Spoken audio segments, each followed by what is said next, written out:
For many real-world auto racing fans, a racing year begins at Daytona. For followers of the Simulation Stock Car Association, it is no different. This afternoon, from the world center of racing, the Daytona International Speedway, the AdPro 360 Cup Series begins its third season with the running of the Bramante Landscape and Design 250. From the Sunshine State, hello and welcome to the Global Sim Racing Channel and the Bramante Landscape and Design 250 Countdown to Green. Way up the press box to bring you our Words Eye View is yours truly, Bill Soups On, joined by Tanner Sharp. In the director's chair, it's the hardest working man in sim race broadcasting, Joe Peak, armed with cameras, located, aimed, zoomed, and focused by GSRC's camera guru, Dougie Beard.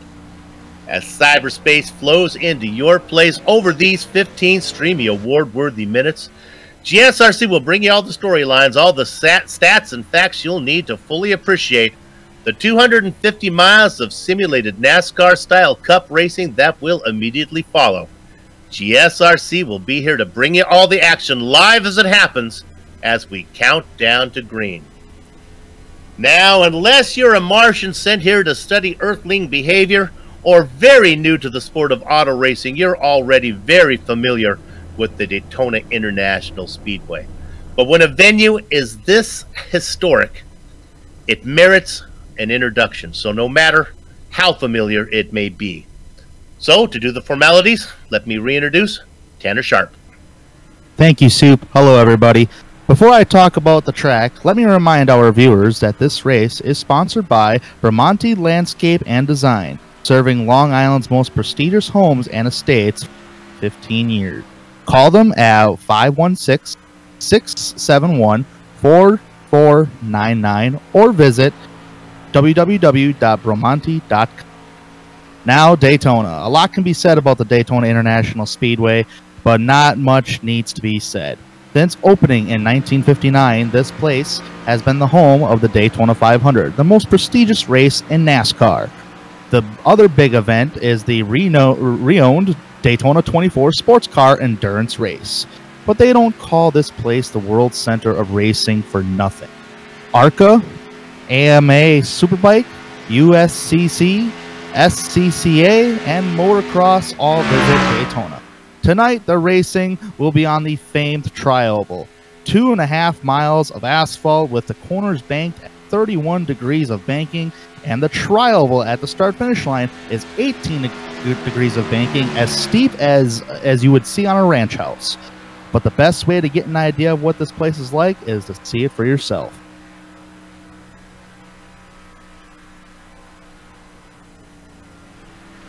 It is big and it is fast, and we're not going to take you around Daytona as we've all seen it before. It's 2.5 miles around. In fact, let's do this instead. They're doing qualifying right now. Is there a driver out there we can jump on board with real quick? Let's see if we'll find somebody. Nope, I guess qualifying is done. So let's go ahead. Oh, there we got somebody. Let's take a look at this one there as we look at car number 81. That, of course, is the car of Giovanni Romanti. Very appropriate that that's the one our director found, as he is one of the sponsors here.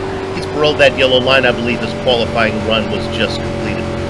So this would be the point usually in our broadcast where we would bring you the point standings, but since this is the very first race of the season where the championship dreams are still lucid for every racer, obviously we've got nothing to show you at this point.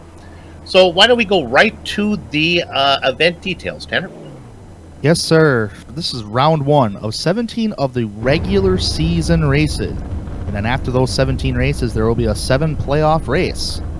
The setups tonight are fixed with an 80% fuel load, so it's not 100% fuel load, it's an 80%. We'll talk about that in a few moments. Tire alignment, 4 sets, 16 tires to use however they like. If you cause 2 incidents on the racetrack, that driver gets disqualified. There are no fast repairs in this series, and for one of the fewest leagues out there that I know of, it's a green-white checkered night. Yes, there's green-white checkers, and it's 1 attempt. If the race finishes under yellow, the top 10 drivers will have a 1 attempt to the green-white checkered, going green after the pace car pulls in from for the victory lap. Well, we certainly hope that doesn't happen. That would be uncharted territory, not only for the drivers, but for GSRC as well. The way the qualifying works here, it looks like that's about done. We were hoping to bring you some of that, but it looks like they got that done. It ran a little short, so we can't show it to you. It's basically they do it one at a time, just like NASCAR does. They simulate that where they bring them out with the slowest driver in practice coming out first and the fastest driver in practice coming out next. And it looks like qualifying is all done. We'll give you that who sits at the top. There is a qualifying poll, and right now it looks like it's going to go to Matt Martin. We have a poll award. If we can put the camera, can we at least get a picture of Matt to put him up there? And we're going to go through and we're going to look one more time as we're seeing that Dylan Jones is the fast. Yes, I had that scrolled backwards. Sorry, got all the fans of Matt Martin must have been really happy as Matt sits down there in 30th right now. So I had that scrolled in reverse order. Dylan Jones is our SSS Speed Sim Shop poll winner. Now, here's the way this works. Every 2 polls, a driver earns $5. And the driver with the most polls at the end of the season earns $20, courtesy of simspeedshop.com, a great place to order custom button boxes as well as buy and sell used equipment. For more information, go to simspeedshop.com. What I think we'll do now, since we have a little bit, there is no action out on the track right now, and our pre-race show is done. Let's take a short break, and we'll come back to give you the beginning of the grid before they start to go green. Back in a few.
Welcome back to the Global Sim Racing Channel's coverage of the Simulation Stock Car Association.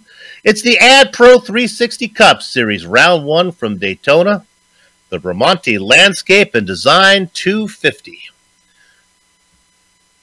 Let's go up and talk about the weather here. Tanner, looks pretty pleasant. Looks very pleasant out there, 76 degrees. But this is going to be a key note right there on your screen there, Soup, is the track temperature is 97 degrees. It's less than 100 degrees out there. So the track does have some grip in it, but it can also mean at times that drivers can probably take a two-tire pit stop to save or gain some track position on track. So I want to keep an eye on that just to see what kind of pit stop strategies these guys are going to perform tonight, because that track temperature is telling me that there could be some two-tire strategy calls. With the qualifying all done, I guess we can go ahead and run down your qualifying order right now. Sitting on the front row, it is in fact Dylan Jones.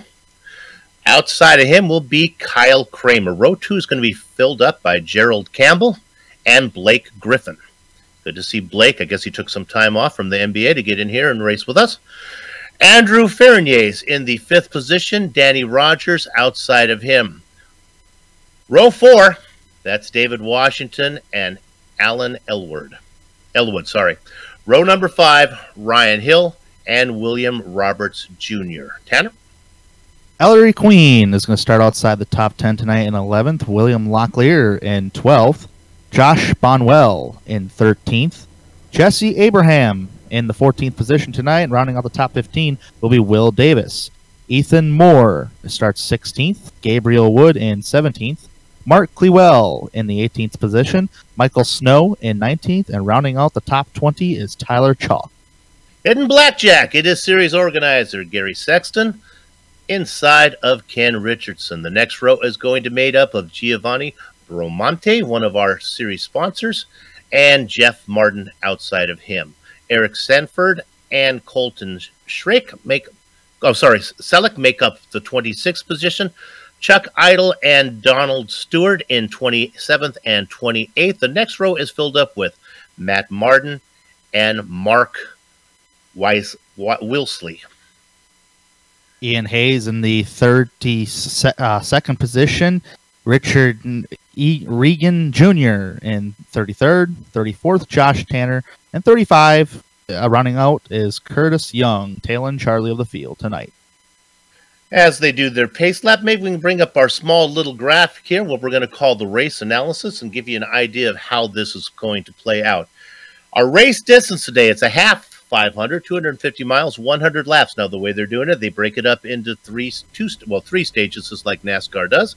Stage 1 is 25 laps. Stage 2 is another 25 laps. And then the final is 50 laps. That's a total of 100 our distance.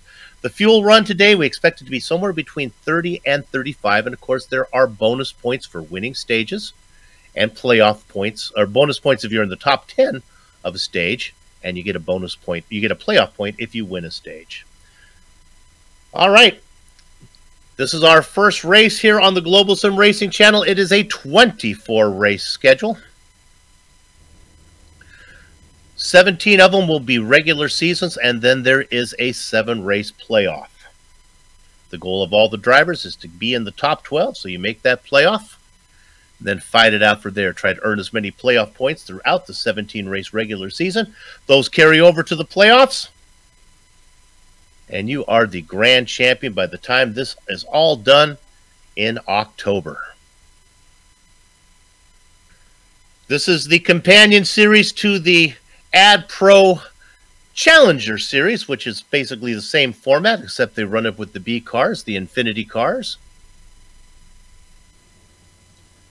But today, Tanner, we're using the big guys, the Cup cars, the Gen 6 machines.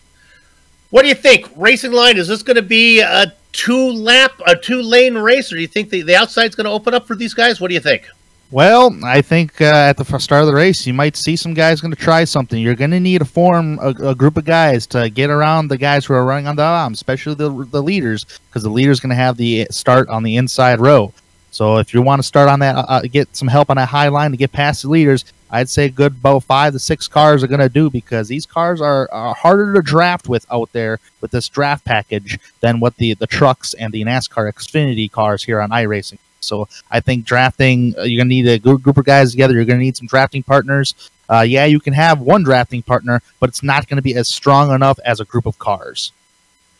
If all the cars line up now, correct me if I'm wrong on this, because I haven't done a lot of NASCAR racing, but I play one on TV. If all the cars line up on the bottom and they race on that bottom line, well, not that, if assuming we can get some long green flag runs, it's not so much the top line coming in, but the bottom line going away. Will the heat build up in the bottom line? It'll become a little slippery, or am I just off base there? Just a little bit off pace. Like I touched on before, depending upon that track temperature, usually a higher track temperature here at Daytona, the tires would go away a lot quicker, which means when you're entering the corner of the racetrack at such about 200 miles an hour, the car would like to get tight and just drift up a little bit. But with that track temperature being 97 degrees, it shouldn't be too much of a factor. That's why I did say that it wouldn't surprise me if drivers did take 2 tires at some point during this race tonight. But if it does come on the bottom side of the racetrack, I mean, the best thing you got to do is just manage your temperatures and try to stick with that draft as much as you can. Because if you lose that draft, it's going to be significantly difficult to get back. We'll see how it plays out as we have our drone cam going over the top of the Daytona International Speedway. Not a lot of promoting going on there from the race promoters, as the two-dimensional fans a little thin on the attendance. Maybe they'll all be waiting for the race. Our director says they look thin because they're two-dimensional. All right, thank you, director. That's true, but if anything, they're underneath them grandstands getting their beverages for this one, because this is Daytona, and you know, they usually with these starts of these Daytona races, whether it's in the sim or in real life, they call it the Great American Race. Well, this is a great unpredictable race, and we're going to see some unpredictability here tonight. Talk about anticipation. We have been waiting. We've been filling a little bit here, getting used to the format of the AdPro 360. This is our first coverage. This is the 3rd season for this series. We are so happy to be on board with you for the entire 24 race schedule, not only of this, but as I mentioned before, the 23 race schedule, the sister series, the AdPro 360, the Challenge series. Drivers begin to grid up. You can see that beautiful blue Florida sky pushing down on the racetrack. Certainly beautiful here in Daytona, and these guys are ready to go, and the fireworks are going to be dropping. And usually I would say you can choose who you want to work with, you know, before the race starts. Well, and then they drop the green flag, and then it's chaos from there, really, because you never know what's going to happen. This is going to be a 200-mile chess match from lap 1 to 200. Or, excuse me, 100. 100 laps, 250 miles. Would you assume that the top row is going to try to get down to that? That would be their first order of business. Try to get in line on that bottom line. Try to use that high line as much as you can to start a race. See what you got. See if that high line is going to work or not. This at the start of the race, because you're going to have 20 laps to experiment before we get to that lap 25 mark, until we get that caution until the end of the stage. So I say the first 20 laps, experiment. Try to see how many guys you can get together on that high line. How many guys it's going to take to get together on that high line to get around those guys. How much more of a momentum can you get down the backstretch here in Daytona? Because it takes about 10 seconds from turn 2 to turn 3. That's the Daytona super stretch, and that's going to be key for them outside line guys. There has been a lot of talk about how to start these races, both the double file restarts, both at the beginning and after any yellow. A lot of talk about let's not be lagging back. Also, the inside line has to be careful. My understanding is they can't pass. Is that correct? Yeah, in NASCAR rules, and if this league follows it, you cannot pass below that yellow line. That yellow line is out of bounds. So that's why a lot of the times when you hug the bottom line, you got guys behind you, that bottom line is your best friend. Inside line also has to be careful not to pass before the starting line, before the start-finish line. That is around the other side through the triangle. 35 drivers on the entry list. 30 put in qualifying times. 31 chose to not, and they'll be starting at the back. Our pole sitter Dylan Jones. Working around turn 4.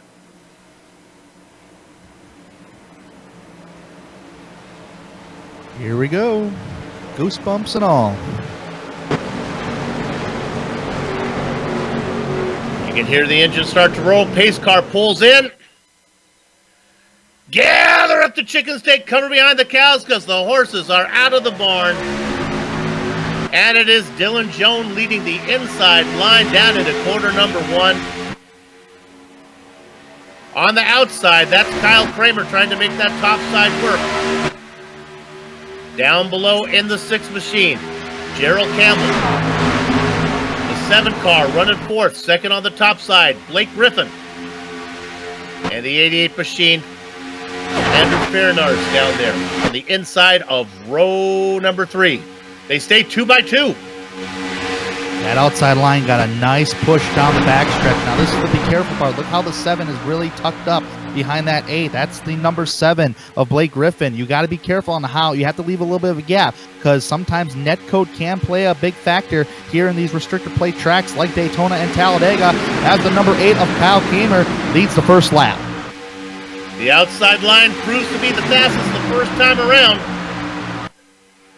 That was a smart decision right there by Kyle Kramer to get down on the bottom side of the racetrack, kind of ditch your partner just a little bit, but usually here in Daytona with this draft package, you kind of want to play that track position. So let's see how long that 8 car can stay up front of Kyle Kramer, and now you got the 7 car, Blake Griffin, leading the high line around.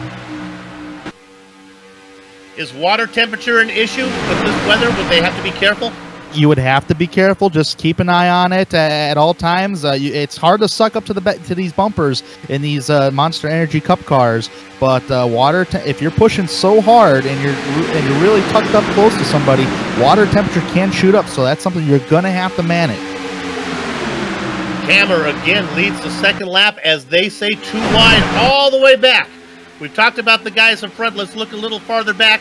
How about 8th position? Alan Elwood out there in the 5. He's sitting on the top line. He is right outside of the number 98 machine of David Washington. Those guys battle for 7th. The 01 machine is back there. That is William Roberts. The 62 machine of Ellery Queen trying to keep that inside line. Yeah, it's a good group of guys on that high line. So far, it's just a 4-car draft. There is a car back there who's not quite tucked up to the 01 machine. And we got a guy in the back who's falling off to take the pace. Who's on the apron down there? That's Michael Snow. So far, very clean racing. This is good to see. A lot of times the butterflies are in the stomachs of the drivers, and we've covered enough of these to know that sometimes the very first race of a season and the very first time that they're on GSRC, things can get a little hectic. Knock on wood. So far, so good. Your leader still out there in the number 8. That is Kyle Kramer. Dylan Jones right behind him in the 16, hugging that yellow line. The car back in the VFW machine trying to get underneath Jones, but he will not let it happen. Inside. Go ahead.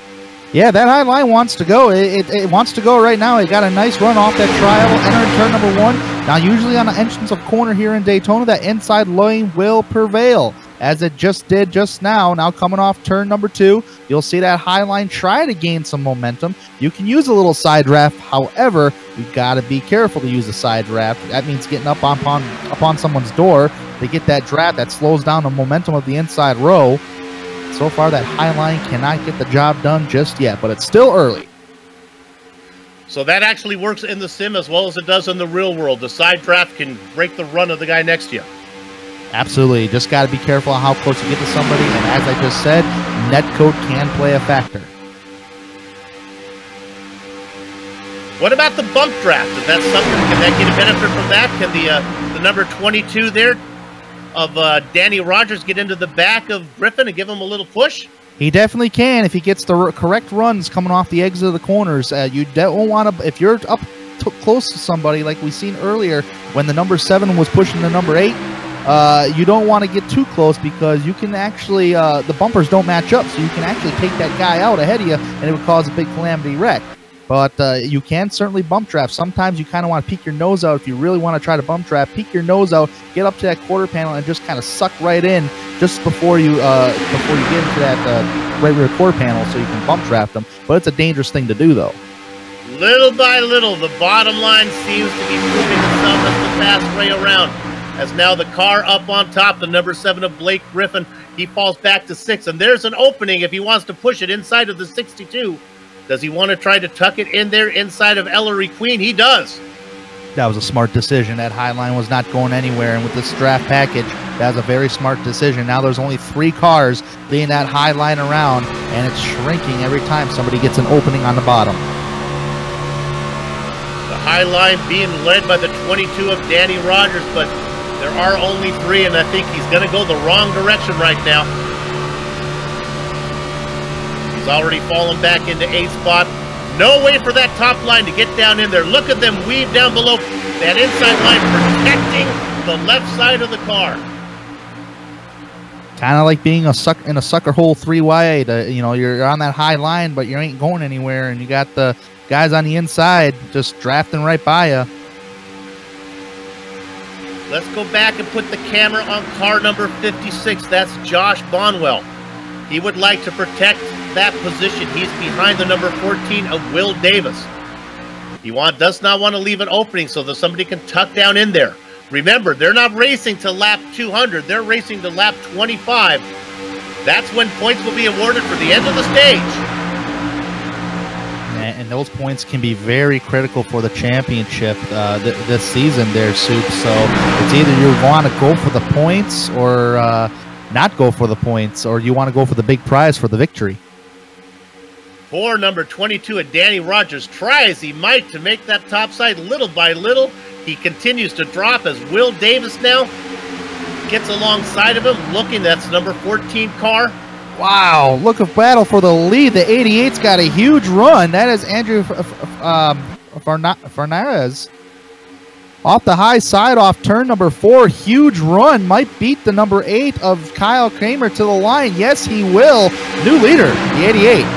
Vernius makes the move, and now what that has done, and that's opened up 2 wide for everybody. Getting racy here, boys.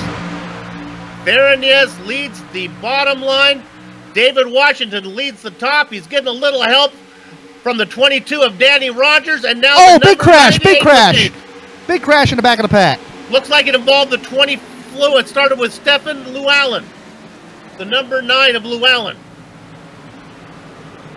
Somebody got turned hard into that outside wall coming off turn number 2.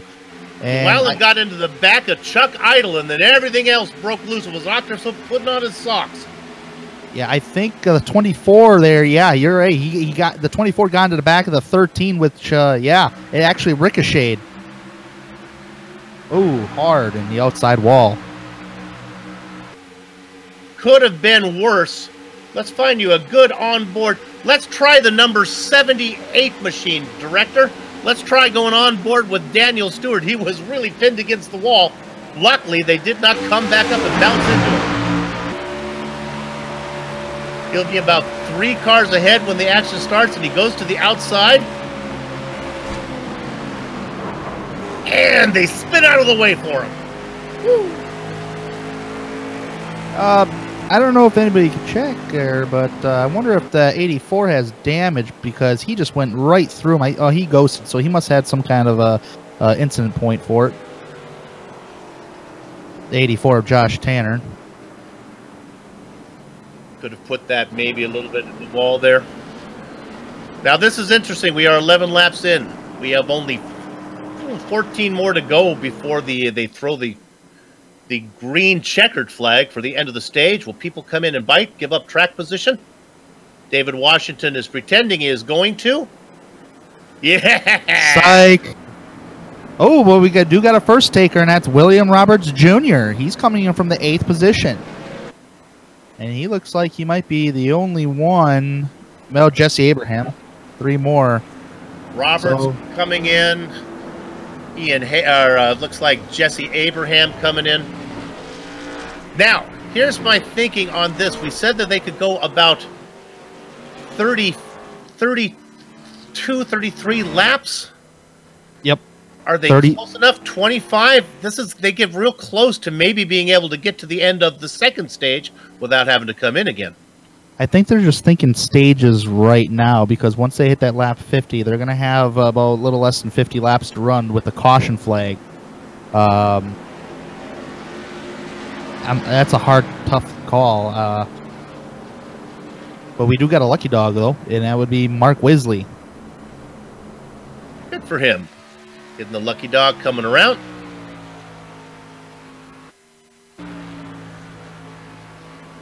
The number 3 machine of Wilsey.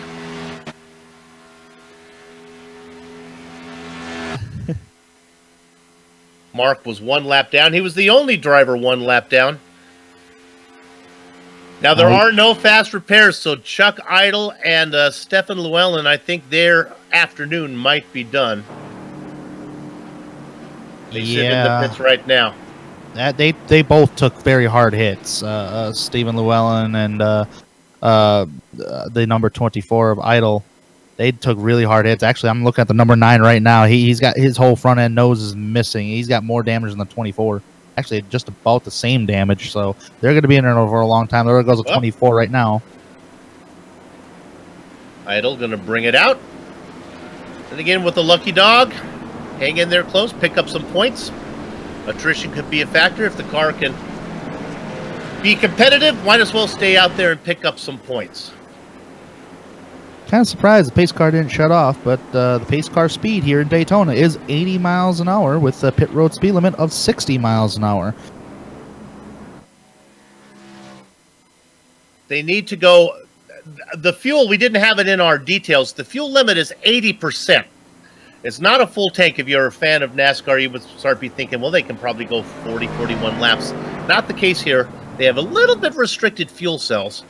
Our guess is about 34 laps. And I keep bringing that up because we are getting dangerously close for drivers who are pitting now to be able to get to lap 50, which is the end of the second stage.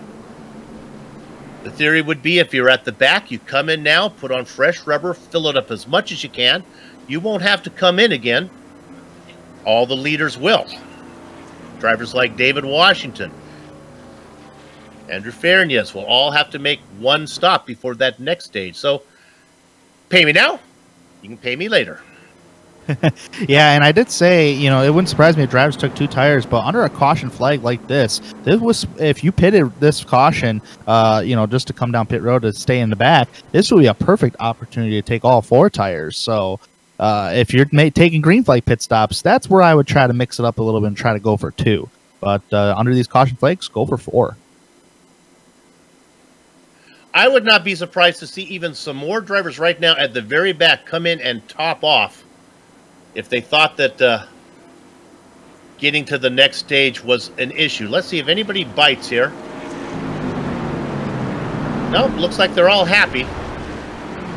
If I was a driver out there here comes one. Oh, we got one? Jesse Abraham. Now that's the name to keep an eye on. Another driver coming in to top off. Looks like if I can get my camera to go on him there, looks like it is the number 46. That's exactly what Richard Reagan did. Reagan and Abraham come in to top off with hopes of stealing themselves a stage win.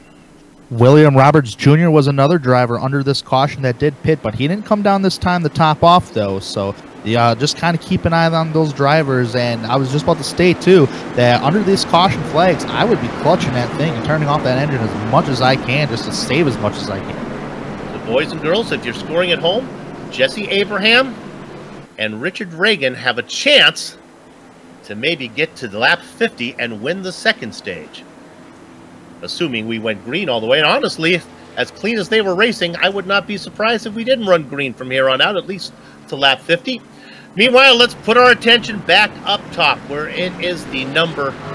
Our timing and scoring might be a little bit off. David Washington, I guess he's decided to start on the outside. If that is the case, he scored on iRacing is our timing and scoring is showing him as the leader. So he's taken the outside lane.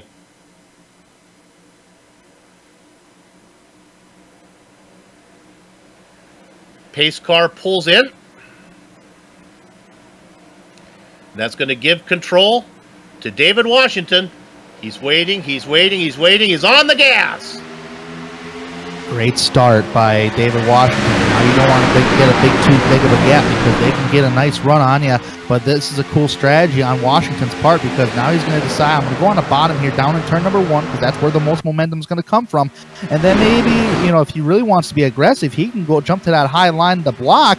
But I don't know if that's going to be a good strategy right now because that 8 car is pretty strong just with 1 car behind him. And that is Dylan Jones, the pole sitter. That high side with him. Washington with the push, and then twice for Faraday's. What do you got? Oh, that 5 car got his nose chop blocked off. That 16 took the opportunity to fill up that little gap. The 5 had to go below the yellow line and lift off the throttle to avoid tagging or taking out the 16 of Dylan Jones, the number 5 of Alan Elwood. Meanwhile, Kyle Kammer, oh, he almost gets into it, the 4 car. Kammer on the top side continues to drop. The number 4 machine of William Locklear almost got into him. And poor number 8, that is Kyle Kammer. He cannot find the low line, and he's dropping like a pigeon. Now, there is room right now. He wants to try to tuck it inside of the 65 in front of Mark Frill, but he does not. Clewell in the black 65 holes position. Can't get down there. There's just not enough room between the 65 and the 56 machines down there. So those guys are going to drop, like you said, like pigeons on that high side. They got a good group of guys hooked up, but it's just not fast enough at the moment. And plus, there's a little bit of a gap between the 56 of Josh Bonwell and who's just right ahead of him on the bottom. That's William Locklear. It's a pretty big gap right there. And those guys running up towards the front from 7th all the way up to 1st are running single file. So those guys single file are going to be faster than the guys running side by side. Oh, somebody got turned. Up in the very front, in the front chain, they got turned. Big crash. Could it have been? We'll see who it was. We're seeing if we can find it.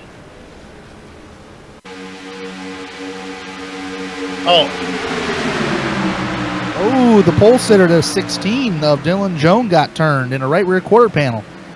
Yeah, the number 16, the 5 got into him. That would be the car of Alan Elwood. There you go, Soup. That's what you said at the top where you asked earlier about bump drafting. That's called bump drafting gone wrong. Did not get him straight.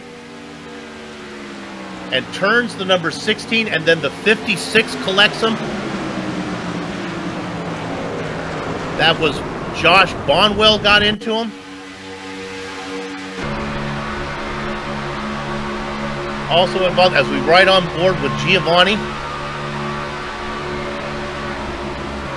Is there a hole for him here? He tries to find it. Oh! There was a hole. Hey, you want to...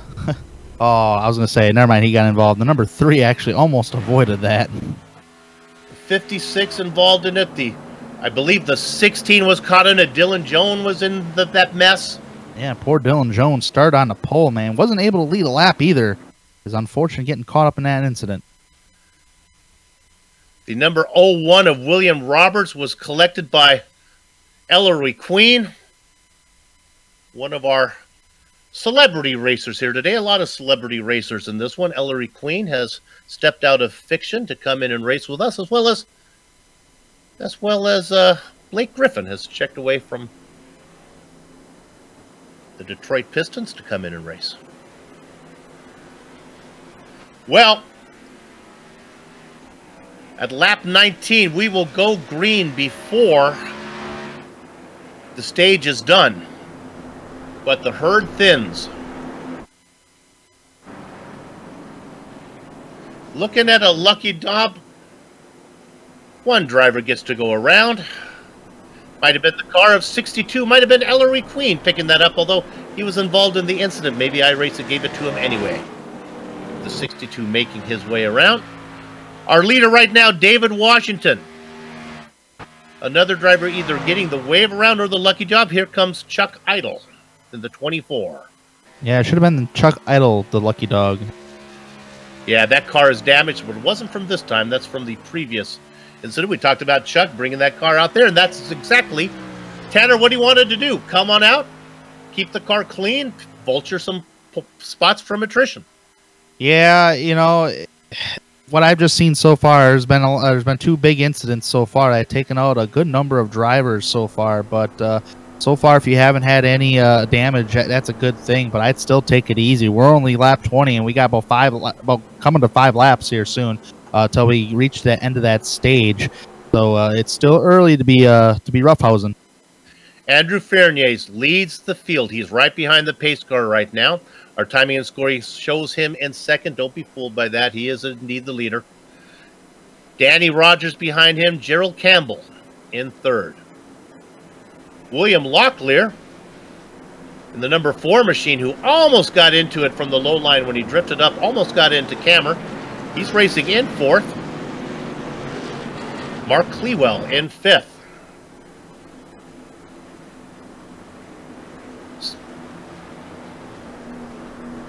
What we'll do right now is take a short break here on the Global Sim Racing channel, but don't go far. We'll be back before we go green.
Welcome back to the Global Sim Racing Channel's coverage of the Simulated Stock Car Association AdPro 360 Cup Series, round number 1 from Daytona.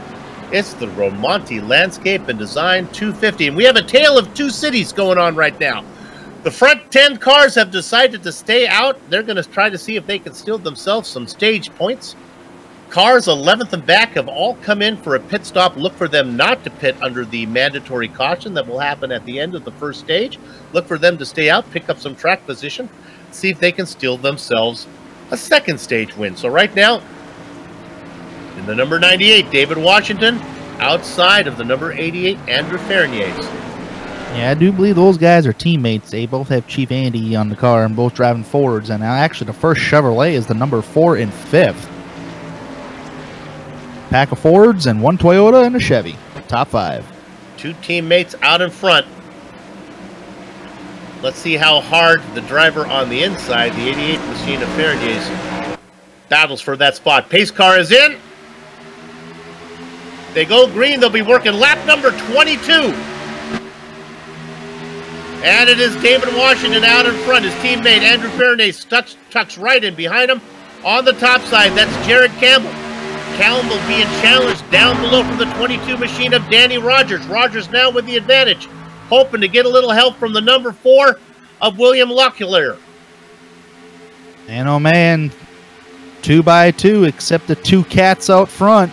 The David Washington and Andrew Fernandez out front. Let's see if that number 6, Gerald Campbell, can get that run. He's getting a bump draft there. Not really a bump draft, but he's in the drafting zone of Mark Clewell and the 07 of Tyler Chalk. Danny Rogers had a great run on the back of Ferrignars, but he decides not to push the issue. Ferrignars stuck in second right now behind his teammate David Washington. They come across, working lap number 23. Now working on the top side, seeing if he can make it go. Maybe they take it when they come back, coming off turn 4, as pit road is going to be closing, as we are going to be reaching towards the 2 laps here, coming up at the start-finish line. The number 6, oh man, ditches the high line. Cuts right in that little hole right there. That was Gerald Campbell in the 6. Cuts right in front of the 14 of Will Davis. My gosh, there was just enough room. The spotter said clear, and he said, I'll take it. But now he drips up high. He was not happy where he was, and he's going to lose that position as Davis is going to have the momentum on the inside. I don't think the 14 like that. That was Will Davis. Maybe he got out of the way just to be courteous. All right, here we go. Car number 98. David Williams coming around, working lap number 24. This is the white flag lap of stage number 1. Andrew Ferrignars right behind him, trying to find somewhere to go. Both of those Chef Andy cars seem to be happy, hugging the yellow line. Can the number 2 do anything? Up number 22 of Danny Rogers. He's back there. He does not have a run. Looks like he's going to be happy for third. He's going to try the top side. Nothing ventured, nothing gained, but he says, nope, I like where I am right now. The 4 car of William Locklear as well. He's number 4. He's sitting in 4th. He's happy there. They come out of 4. I don't think anybody's going to make a move as they come single file all the way across. Kramer, Davis, Stanford, Campbell, Martin, and Chalk round out your top 10. And now the yellow flag. Or did I... Wait, I called that wrong. Wait a minute. I called that wrong. They have to finish lap 25. Oh, that's the growing pains of a new commentator. I was thinking earlier it was 2 laps if lap 25 would be the bell lap. But yeah, we're coming down turn number 3 right here as everybody single file. That 22 wants to do something, but he is unsure if anybody's going to go with him, so he's going to tuck back in line. Coming off turn number 4, everybody is single file. Now they want to try to make a move. Here they go. Look at everybody jostling around for these stage points, and nobody really gained the advantage right there. Caution's out. David Washington gets the win. Second place to Andrew Ferrignars. I think third position is going to go to Danny Rogers, William Locklear, Kyle Kammer, Will Davis, Eric Safford, Gerald Campbell, Matt Martin, and Tyler Chalk round out your top 10. They will get season points 10 through 1 and 1 playoff bonus point for David Washington. To David Washington. Now we'll stay here for a minute because now the pit lane will open. I would imagine here next time around pit lane will open. These guys will come in. And this is where we expect some of the drivers. Gabriel Wood, Curtis Young, Jeff Martin, Mark Clewell. Clewell will take a pit stop. Yeah, Clewell, yeah, he's 14th. He's going to have to take a pit stop along with Alan Elwood, who's back there in 18th. But I do expect a lot of drivers to stay out who pitted under those 2 cautions. So we'll get to meet some new drivers here. And we encourage the drivers to go into their series website there. There's some forms to fill out. Talk to us about some personal information that we can use throughout the broadcast this season. And our director says, unless you come in and tell me stuff, if I'm forced to, I'll start making stuff up. David Washington wins stage number 1. Little known about him. He is a amateur juggler. Pit road's going to be a busy place here coming off turn 4. I mean, if you think that earlier it was busy, you haven't seen nothing yet. Well, I don't know it'll be too busy. I think the top 10 will come in, and then it'll be a little break in the party. Let's see if I know what I'm talking about here. 1, 2, 3, 4, 5, 6, 7, 8, 9, 10. Sure enough. And staying out. Yep. Everybody's on the far right-hand side of pit road. Curtis Young stays out.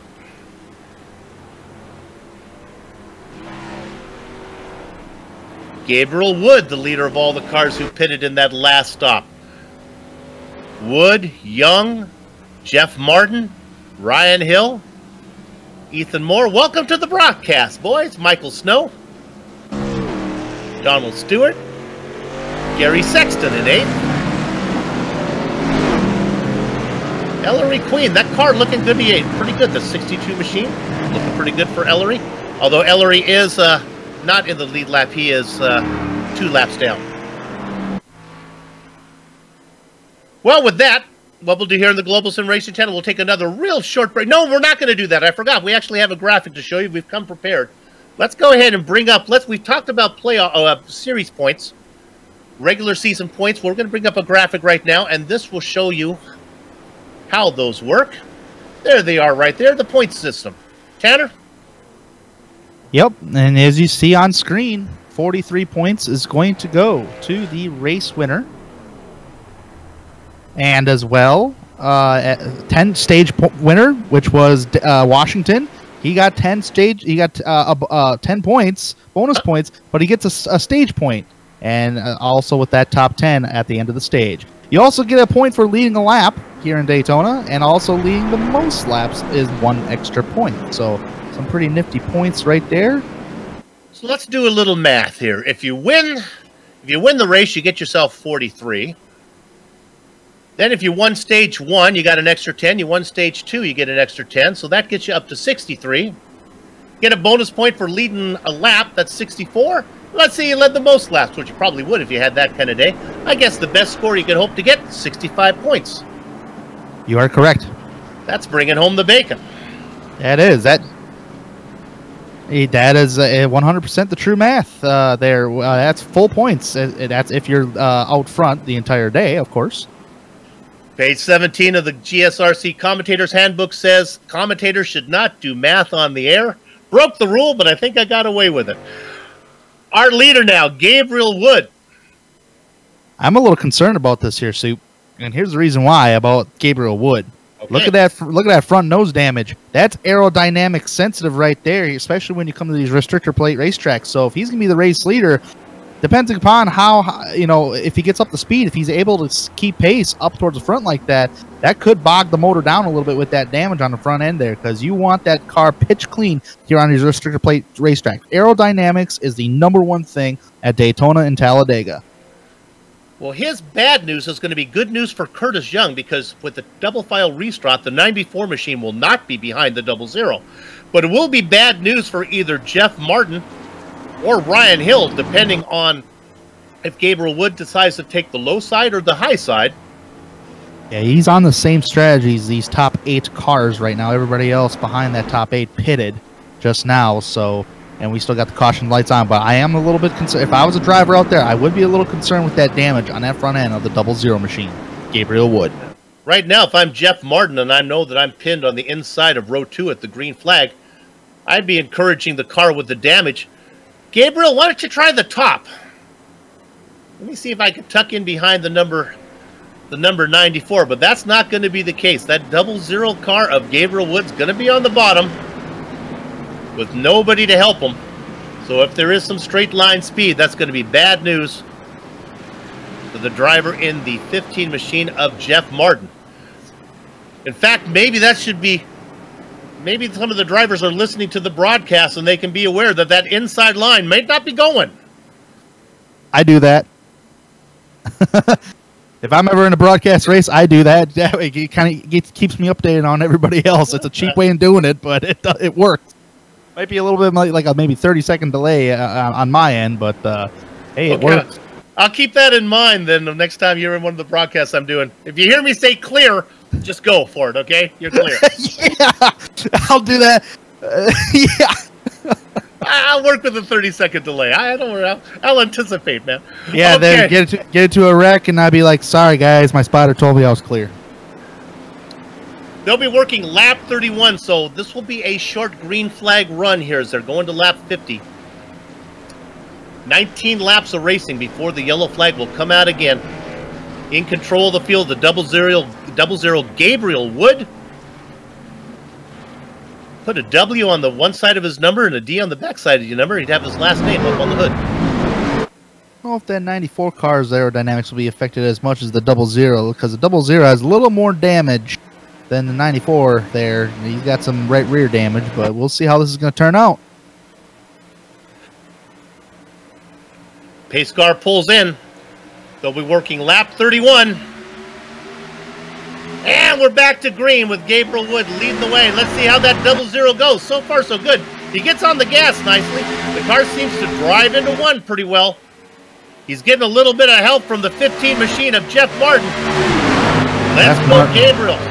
Yeah, Martin is all over that back bumper of the 00 machine of Gabriel Wood.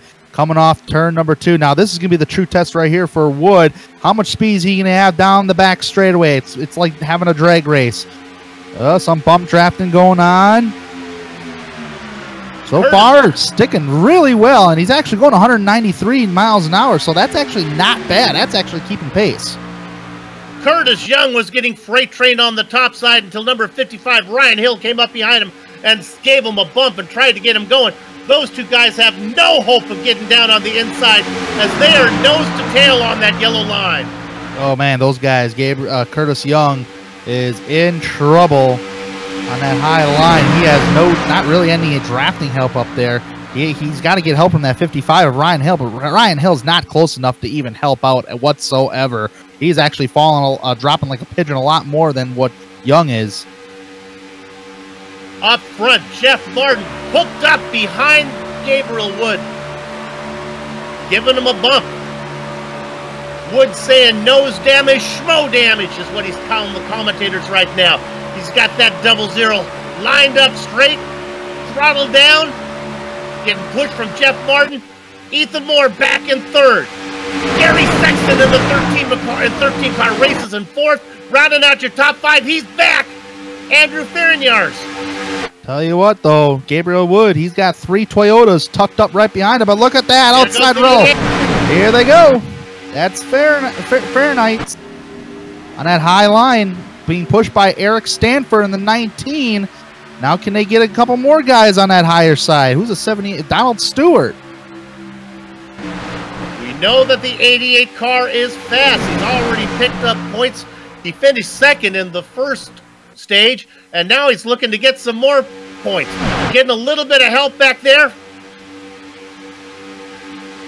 from that's the 19 car of Eric Stafford trying to give him some help. Ferrignars trying to make the top side work. He's up to third. The third, them Fords are strong. Even just a 2-car draft in a high line. Those 2 Fords up there are strong tonight.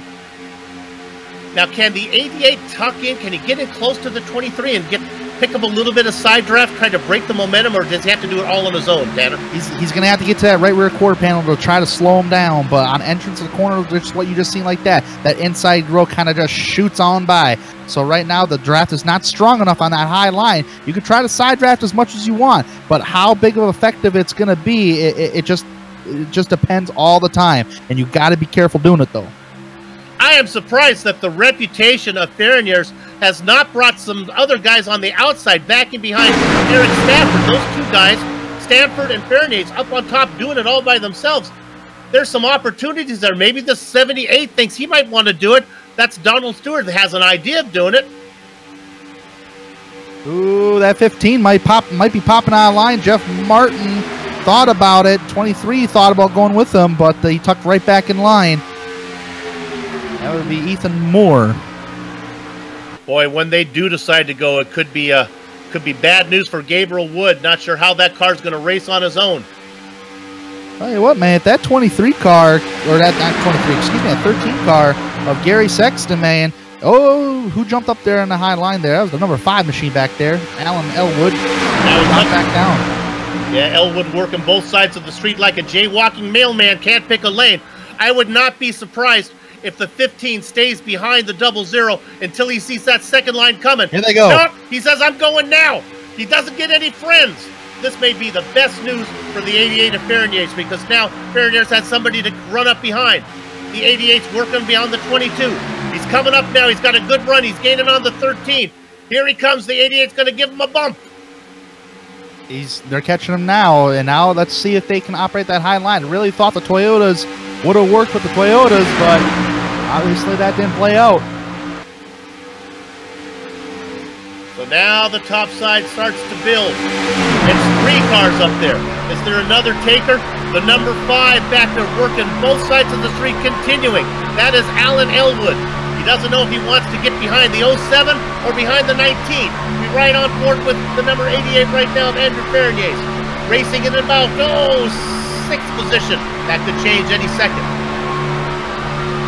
He's been strong ever since the drop of the green flag. He's been in the top 5 all night long so far in the first 36 laps, coming up on a lap car. Now this is going to be very tricky. This is going to be not just tricky, but this is going to be a 3-wide situation through the tri-oval here, Soup. Here goes the number 23 of Ethan Moore in the high line. Nice momentum pickup there, and he actually got help from number 13 of Gary Sexton down in turn number 1. New leader cutting right in front of the 00, almost getting spun out, would be Ethan Moore. New leader is Moore. That was Ken Richardson, who did a great job of keeping that lap car high, letting everybody around. But taking the opportunity was Ethan Moore. Now he's up in front. Now this could be also good news for Gabriel Wood. At least he wasn't freight train. He can tuck that 00 in behind 23. You know he's fast. The 22 car of Danny Rogers holds in 3rd on the inside. Dave Chalk back there in 4th on the inside. Now moving to the outside up front. That is Moore. Moore's going to leave the inside open. Here comes the 00. Wood out in front. That car can go. Danny Rogers giving him some help. Interesting, Tanner, as the 23 decided to go to the 2nd lane. Very interesting indeed, unless that was a little bit of a miscommunication. He thought maybe the high line may have had a run and try to break that momentum. Who knows, unless he's trying to give respects back to the 13 for pushing him up there in the first place. Car down below, underneath the line. They go low. That is a lap car. Let's watch the 88 machine. Ferniers now has decided to go down to the bottom line. He's given up hope on top. He's now tucked in on the bottom.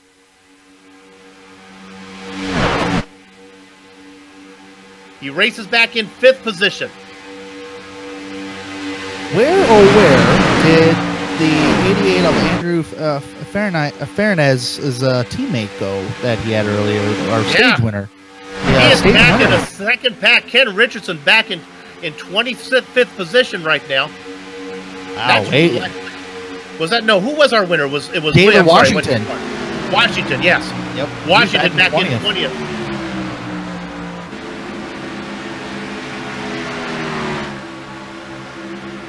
Okay, the 00 back out in front as they work. Lap number 40. Those will be 41. 10 to go when they cross the line right now to the next stage. It's like the top 13 cars remaining single file. Actually, I take that back. Ryan Hill and Curtis Young. So that's about 14 cars, Ryan single file. And actually, as I say that, 2 cars get in that mix. Jeff Martin and Matt Martin. Maybe relatives right there. But the top 16 cars are relatively single file. I see what you did there. Andrew Fernier's in 5th. And sure enough, Eric Safford now gets in there in 6th. It's a 6-car battle up front. Ethan Moore in 7th with a little help from Gary Sexton. They'd like to bring this 2nd train into the mix. 6 cars up in front, followed by a train of 7.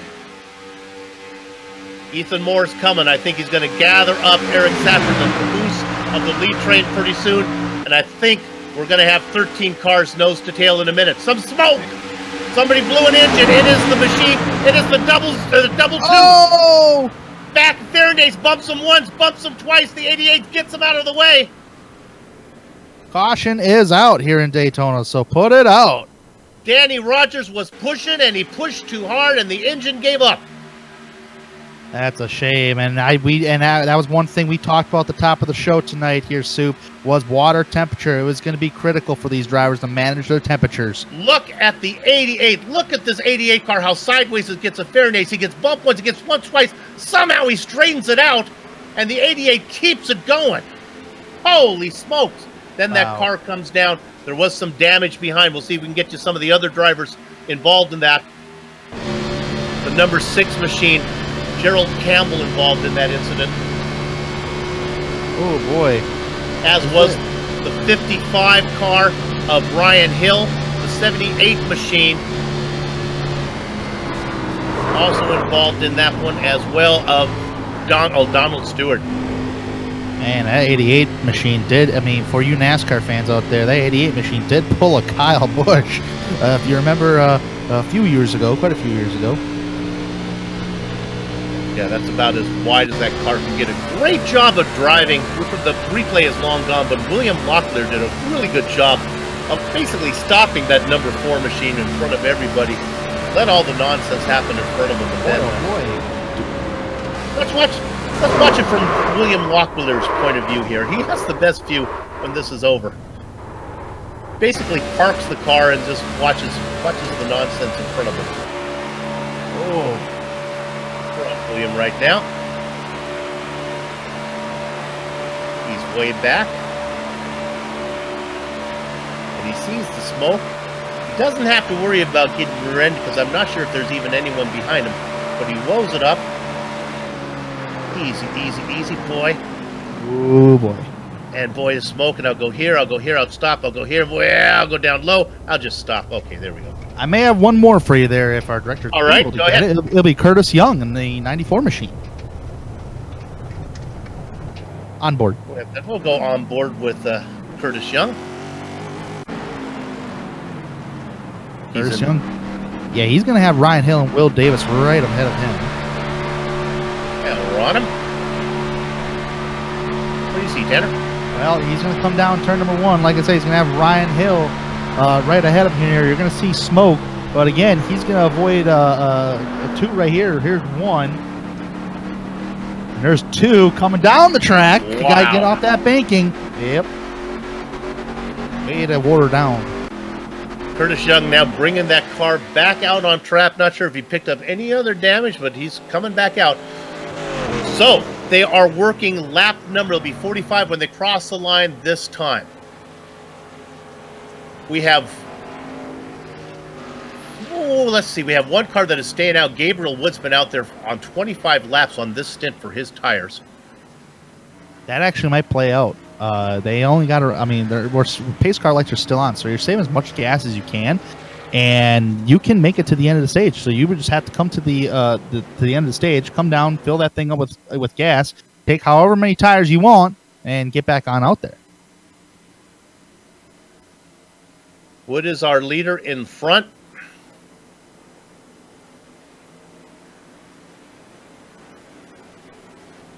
Scroll through here and we'll see how we're doing. See if anybody's going to come down pit road here to top off. Just lap cars on pit road. Gabriel Wood pretending like he's going to do it, but he does not. Nope, he's going to stay out. Oh, he definitely will stay out right now. I mean, since the pace car lights are still turned on.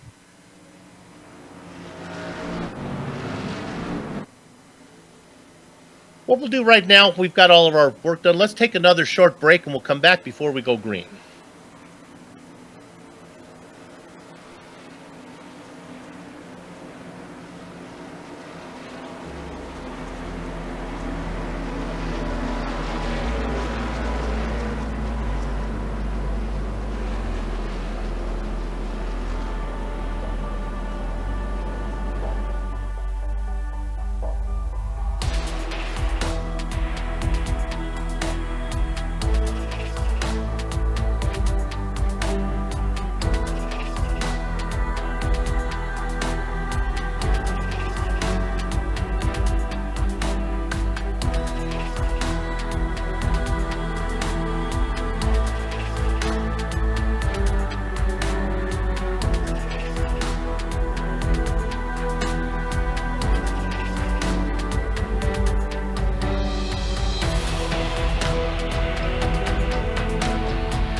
Welcome back to the Global Sim Racing Channel's coverage of the Simulation Stock Car Association, the AdPro 360 Cup Series. Round 1 from Daytona, the Roman T Landscape and Design 250. We are currently working lap number 46. It's lap 50 when they will throw the green checkered flag for the end of stage number 2, which is currently being led by the 00 car of Gabriel Wood. On the outside is Tyler Chalk. The number 5 machine of Alan Elwood behind him. And the 23 car of Ethan Allen makes up your front 2 rows. Keep an eye on the 88 car of Andrew Ferniers. You know that he is fast. And he was managed to keep the car straight as he was involved in that last incident.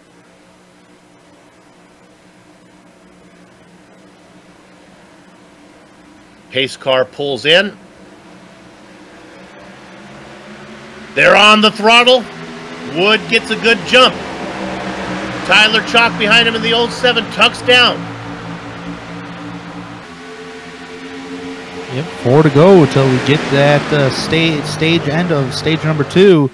Let's see what Chalk can do. So far, the 23 car, the Lone Ranger, that's Ethan Moore on the high side. Can he fill in that gap? Yes, he will.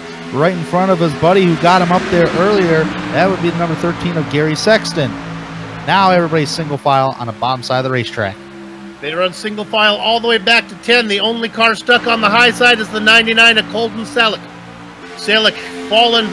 He's going to have a hard time finding anywhere underneath. Meanwhile, up in front, it is still Gabriel Wood. He'll be working lap number 48. They start to weave a little bit behind, trying to peek out, trying to think, maybe I'm coming. Not going to happen. Tyler Chalk happy to stay right behind him. The front 3 cars start to pull away. That includes Alan Elwood.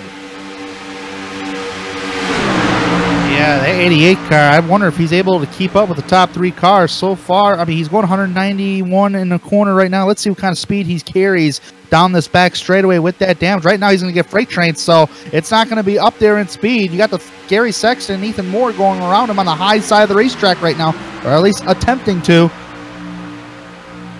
Yeah, Ferniers trying to stay out there, salvage what he can. They race 2 by 2 back for 4th position.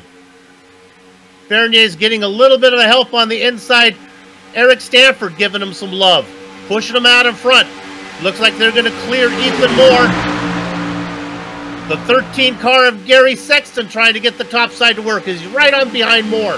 Trying to get that going. Meanwhile, this is all good news for the front 3 out in front. Wood, Chalk, Elwood. Yeah, those top 3 are starting to pull away just a little bit due to that side-by-side racing from 4th on back. And now the number 19 of Eric Stanford giving a great push down the back straightaway, literally giving Andrew Fernier 200 miles an hour, 201 entering the corner of turn number 3, and that actually brought up closer to the number 5 of Alan Elwood. 88 probably not the best car to be the Pied Piper right now, as he's doing his very best to get on the back of Elwood.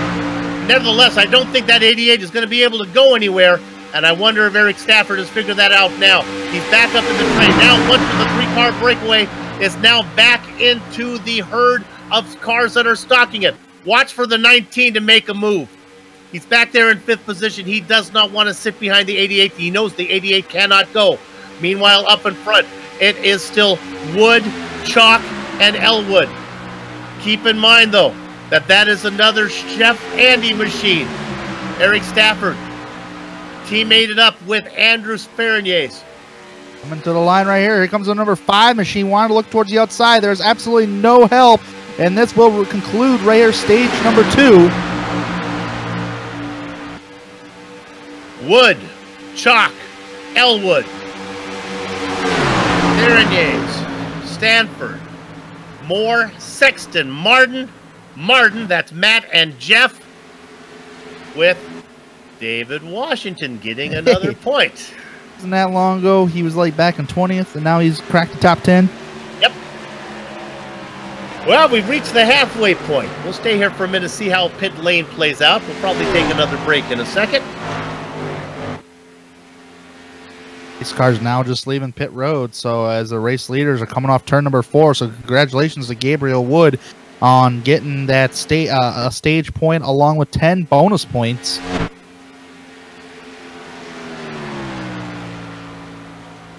As the drivers line up behind the pace car, let's go ahead and take this opportunity and talk about those playoff points. As our director can bring up that final there. We see it right there, playoff point. Now your field sides are looking to be in the top 12. It is based on if you win, you get in. Win and you're in as long as you're in the top 30. The rest of the field, the second qualifier would be by regular season points. Now, what about those carryover playoff points? What are they? Well, if you win the regular season, the 17-round regular season, you get 15 playoff points to start off your playoffs. You win yourself a race, you get 5 of those to bring over. And if you got a regular season stage win, which right now we have 2 of those, David Washington and Gabriel Wood, they're each going to get a playoff point to bring with them to the playoffs that start in the fall. So there you have it. And those playoff points are so critical. I mean, for example, just look at what happened for all you NASCAR fans to Martin Truex Jr. All them stage wins, all those wins he racked up, you know, got him that championship. So those stage points are the biggest thing you can get.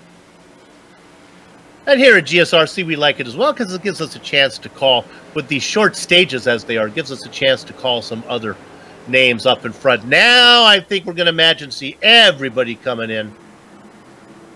Coming in right now. Everybody's coming in. Few guys staying out. The number 8 of Kyle Cameron. Remember, Cameron was fast early on. Also staying out, Ken Richardson. Now, Richardson several laps down, so he's looking just to pick up a few. No reason for him to come in now. He can just pick that up, and when the yellow comes out, he'll be able to steal a lap. So our new race leader will be Kyle Cameron. Now, Cameron's been out for about 9 laps. He should be good to go with 1 stop from here. The problem is his stop will be a little longer than everybody else's. He'll need 9 more laps of fuel to get to the end. Now, here's a very interesting thing, Soup, that I'm collecting for this 3rd run. Now we're racing to the finish, and we're not going to get any more cautions. From here on out, we got 48 laps to go, which means should we stay green, we could see some green flag pit stops, which could really, turn the outcome of this race. So we'll have to see how this is all going to really play out here. I think the two-dimensional fans here at Daytona would love to see some green flag pit stops, as well as the viewers online and the commentators as well. Most of the disaster, most of the wrecks doesn't always happen on the racetrack. They sometimes can happen on entrance of pit road, because you have to understand, you're going from 190 to 195 miles an hour, and you got to drop your speed down to 60 miles an hour. Very tough thing to do coming off turn 4. Maybe we can bring up the weather right now, take a look at the track temperature and see if that's changed a little bit. Track's still the same. I would think with all the cautions that we had, that's not going to build up more. A little bit of a headwind, though, here in Daytona, about 8 miles an hour. So sometimes that can play a big factor with that draft as well. Southeast corner of the racetrack. 46% humidity. It's a bit of a dry day for Florida.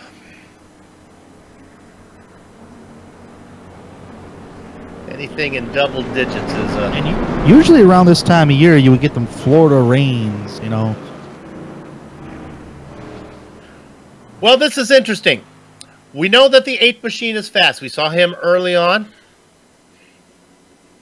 He gridded in 2nd position, so we know he's fast. He got lost in the shuffle a little bit, disappeared, but now he is back. Such is the nature of the beast of this format that has those stages and people tucking in and yellow flags flying at regular stages. Number 8 out in front. Take a quick look at the car. It looks pretty clean, at least from the angle that I can see. This is an interesting thing here I'm seeing. I'm seeing the number 8 of Kramer here. The only driver really who has not pitted. Everybody else on back just pitted. So, yeah, he's the Lone Ranger, really. He's below the yellow line. I wonder if that indicates he's coming in, or is he just playing here? He's been out there for 10 laps. Well, here's the kicker. When you're saving gas and you're just clutching it on the banking, sometimes you're not saving 100%. If you go down on that flat, you're saving a lot more fuel if you're turning off that engine and clutching it. Now, he is playing track position right now. Yeah, his tires are a little older. He's got a little less fuel in the tank. Yeah, tires don't mean nothing to these guys. That's right. At least not today. Right.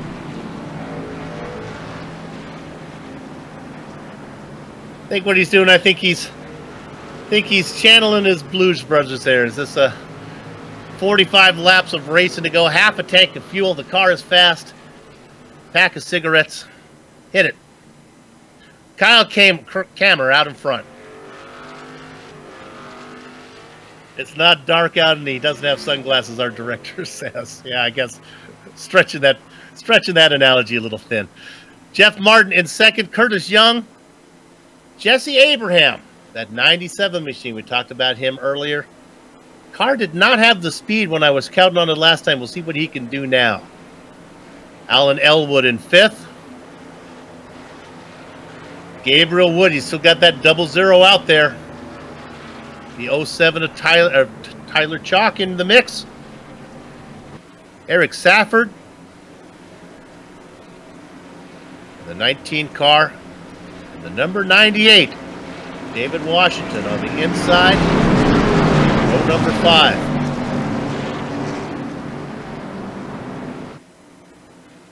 "44 laps of racing between here and the first final black and white checkered flag of the season for the AdPro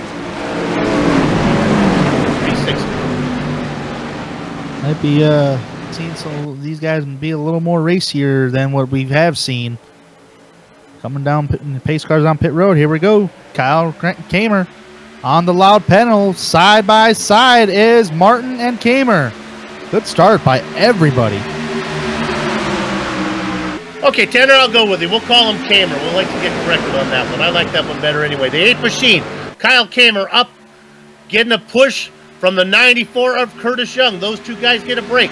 The 15 car of Jeff Martin stuck on the high side. Does he want to pull down in front of the 5, or does he want to see if he can make the high side work? He's going to stay up top for right now as he tucks right in on the right side quarter panel of the 94, trying to get a little side draft. It's the 15 machine, but he cannot do it. The 5 pulls up. The 97 wants to enter that bottom. Almost got spun out from the 00. The 00 had to check up on entrance of turn number 3. That would be the 97 of Jesse Abraham. Now the number 15 drops down in line. They all sort of line behind the number 97. Abraham drops into 5th position. The 19 car of Eric Safford going back and forth in 6th. The car that's stuck on the top side, that is William Locklear. I told you this is a 200-mile-an-hour chess match. You just gotta, make your moves on the board here. Locklear is struggling. He loses a position to Tyler Chalk. Loses one now to the 898 machine of David Washington. 5 on the high side is the 15. 15's got to get out that left rear, almost clipping him. That would have been disaster. So the 15 decided to go towards the inside, and it's going to leave the 5 of Elwood hanging. Maybe he can get in right in front of Abraham. That might be good news for Locklear. At least he has somebody to play with. Right now, Abraham can't decide if he wants the low line or the top line. He's going to stay down low. Locklear's a little too far back to pick up the sniff that draft to suck him up there. Ain't going to happen. That 5 could probably jump in right there. Oh, big crash. Number 4 is Locklear's involved. Turn number 2. Oh. Yeah, it started with the number 3. I think it was the number 99 of Colton Selleck got into the back of the 3, turned them around up into the 4 car. Locklear was involved in it. Watch down low. Locklear in the 4 gets collected. Selleck spins. Locklear spins. Wilsey spins. Oh, the 23 just hit the 4 car. That would be Ethan Moore.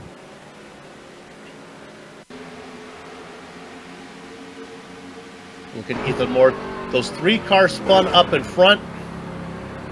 Ethan Moore just clocked that 4 car of Locklear. But boy, I tell you, if he wouldn't have clocked him, he would have had it made. Oh man, right? That's a last judgment guess on Ethan Moore, man. I mean, all of a sudden you feel like you got to go low. You go low, and by the time you make that decision, he already goes low. Let's look one more time on the 88. The 88 almost got through. We've been a fun day watching him. Now he almost made it. Matt Martin did get through, except he got a little bit of a bump here from Ferroniers. Now watch this as he woes up. Boink! Hard hit. Yeah. That was a huge bump, and I bet, yeah, that's going to play a little more of a factor in aerodynamics on that 88 machine. That was a little more painful on board than it was watching it. In fact, if I look at the 11, yeah, the 11, the car of Matt Martin now considerably shorter than it was when it started the race. That's too bad. Martin had it lined up. He had the car through. It's just they couldn't woe up behind him. Oh, interesting call right here. Kamer's, well, he kind of has to. Kamer's coming down pit road, but Curtis Young's going to follow him in. Well, this is the stop he needed, and this is not a problem for him to come in now. Oh, maybe it is. With 41 laps to go, I'm not sure if he can get to the end from here. Not right now. Gonna have to. That's stretching it big time. He'll have a. Well, maybe he's thinking this. Yeah, I cannot get there if we go green. But what are the chances that these rascals are going to let us go green until the very end? We're gonna have to call something out here. Ellery Queen getting a lucky dog this time by. I just do not believe that that is his real name. Ellery, come in and talk to us after the race, man.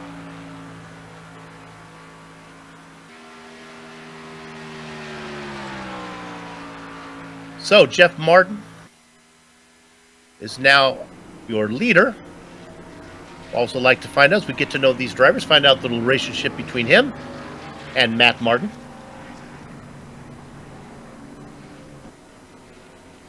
They're starting a pool on YouTube, chat, to see how long your commentators go before I call Jeff or Matt. Like, give them a mark. I can't guarantee I can get through the whole season without doing that. And they give me two Martins out there to confuse me.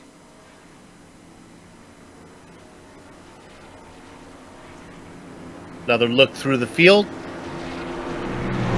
Name of one driver is Blake Griffith. You know, when I think about it, it's Blake Griffin is the name of the basketball player, so that one didn't work either. But Ellery Queen is the fictitious detective of the 1930s.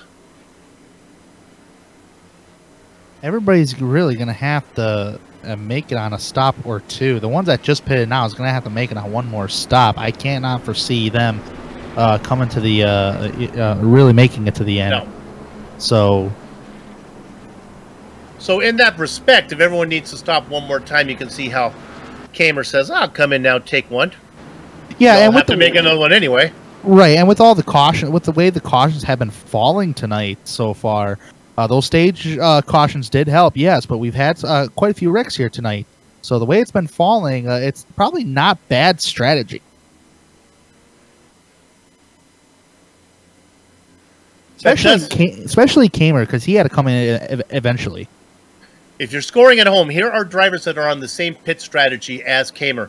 Right ahead of him, Kurt Young in 6th, Kamer in 7th, Stanford, Washington, Ken Richardson. These guys all came in this last stop. The guys who stayed out were really only the top 5. Jeff Martin, Alan Elwood, Jesse Abraham, Richard Regan, and Chuck Idell. We think everyone's going to have to come in one more time unless there's a lot of yellows. I'd say if these guys can make green flag laps for next like 7 to 9 laps, and all of a sudden we get a caution, that's where pit road's going to open and everybody's going to come down and they can make it to the end. We're going to be going around one more time as the lights are still on the pace car. Hopefully they shut off this time by. I think the pace car driver says, look, we paid for these lights, let's use them. So he's keeping up there. Kind of how I feel about my Christmas lights on the house. I leave them up till Valentine's Day. They look so pretty. I'm just glad that the at least this time, where it doesn't happen in the simulation, that a pace car becomes on fire. If anybody remembers that. Yes. Or the jet dryer would be good. Jet dryer out here. Yes. Okay, the lights are off, so they'll put in 2.5 miles at pace car speed, and then we'll get rolling. They will be working lap number 63 when we go green.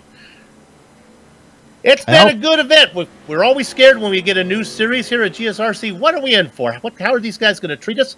Well, they treated us, Tanner, to some good racing. They have. They sincerely have. And they really kind of made a believer out of me at times when you have a low amount of cars on the high side and you're really working that higher line. Eventually, it does die down.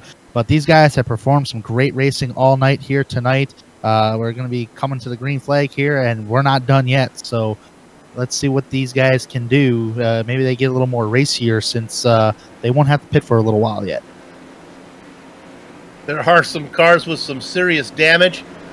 The number 24 of Curtis Young, that one is really buckled up in the front. What's a little crazy here in Daytona is that usually you would see some of these guys go 3 wide. Well, the only 3 wide action I've ever seen is passing a lap car through the tri-oval. Yeah. Otherwise, I have not seen anybody attempt to go 3 wide just yet. Again, a lot of talk about how to do these restarts. Everyone needs to behave. Nobody gets to lag back there. They're going to crack down on you if you're lagging back. And they don't want any passing before they get to the start-finish line. The pace car pulls in. That gives control to Jeff Martin. Martin on the gun, but boy, what a good restart from the outside and a little bit of help. Look at Richard Regan Jr. pushing the heck out of that 5 of Alan Elwood down in turn number 1 side by side. Elwood really running it hard out there trying to make that outside, but now he begins to lose ground. The 97 of Jesse Abraham tucked on the low side. Now a run from the 5. Here comes Elwood. He gets a good drive. He's up to the quarter panel of Martin. He's now side by side with him as they go into 3. Side by side, got the head there, but right now the inside row is going to have the momentum on entrance of the corner. Let's see, and you got to understand here that 97's not tucked up. Oh, man, he's going to leave his buddy out to dry. Elwood has no help now. Talk about getting hung out to dry. The number 5 is going to be going back. Regan says, I like the inside. And sure enough, Regan's on a run. He moves up into 2nd. Abraham in 3rd's going to get him. I'm sorry. Abraham does get him. Yeah, the 5's in trouble. I tell you what, Regan actually, he may have actually did the waving signal bye-bye to the 5 as the 5 was shaking his fist because he did not like that. Richard Regan, do not expect any Christmas cards this season from Alan Elwood. Elwood trying his very best to get down underneath the 8. Kamer won't let him in. Yeah, he's on that high side. He's like, come on, guys, give me a hole, give me a hole. And right now, oh, there's a hole right there. There it is. Yep, I was just about to say, by the time you find a hole, you'd be 20th. The number 10 machine of Ken Richardson finally lets Alan Elwood have a spot in. Oh, yeah, now we're all single file here. We're going to maybe try to run this out. Let's see. You got the 46 of Richard Regan up there. He's actually come from the... the number 8! Kamer's around on the backstretch. Caution is out.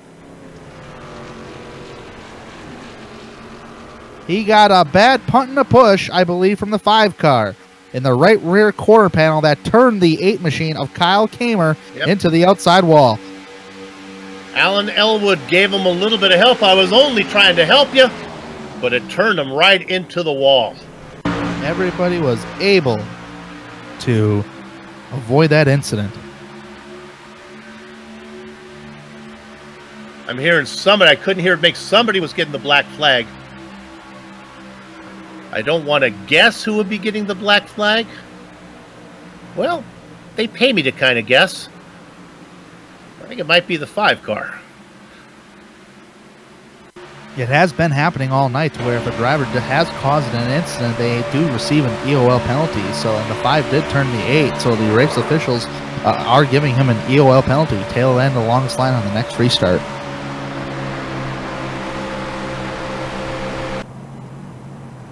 So while he was racing up front, Alan Elwood's now going to fall down farther back. 35 laps to go from here. We said that you could go about 31 to 33. I think you got to come in. I think it's come in right now and don't ever pit again. And hope they don't have a green-white checker. Yeah, I'd be questioning that. All right. Our leader does not. Jeff Martin says no. They say we're going to get another caution in the next 10 laps. That's what they say. Okay. I still think they have to come in one more time. I'm not sure why you wouldn't want to do it now, and if the caution comes, you won't have to come in at all. With this being said, with all these guys, drivers staying on, because that's a lot of drivers to stay out, if you just pitted before you get the 1-to-go signal, come in and top that thing off. Well, with the pits being done and the lights still on the pace car, let's take this final opportunity here at the Global Sim Racing channel to take a break. We won't be long. We'll be back well before they go green. We'll see if we can run this thing out to the checkered flag. Back in a few.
Welcome back, I think, for the final time, as we're going to go green from here on out to the Global Sim Racing channel. We're covering the Simulation Stock Car Association AdPro 360, the Cup Series, round number 1 from Daytona, the Bramante Landscape and Design 250.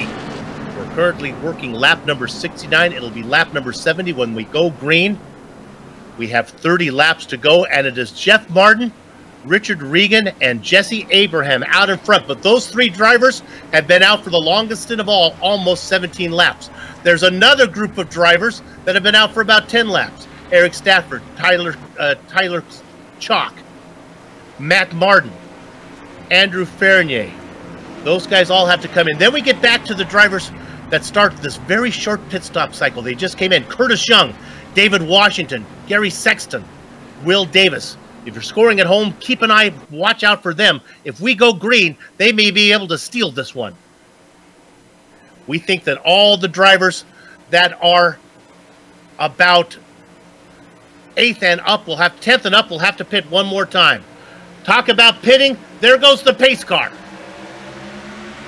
Good start by Martin, but a bad restart on the 19 part of Eric Stanford. Not a good restart for him. Hopefully he can get back up to her. Not anymore. He's going to be the leading car on that high line now. Jeff Martin, Richard Regan, Jesse Abraham, your top three. Oh, trouble. Turn 1 and 2. And it looked like it was, it was the 94 machine. Got into the 98. They got together. That was Young and Washington. They get together. Then everybody else gets into it. That 94 that actually just came down and entering turn 1 like that and just doored the 98 of Washington. Gary Sexton get caught in it. He turns around. He gets nose to nose with Locklear in the 4. The number 62 also skates by on this one. Ellery Queen just snakes by. Man, that 62 car, man, of Ellery Queen just squeaked by, like, boy, literally. He sure did.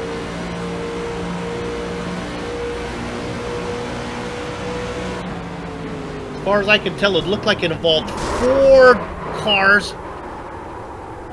Boy, the 98, the Chef Andy car of David Washington, once it got off on the grass, it almost went over.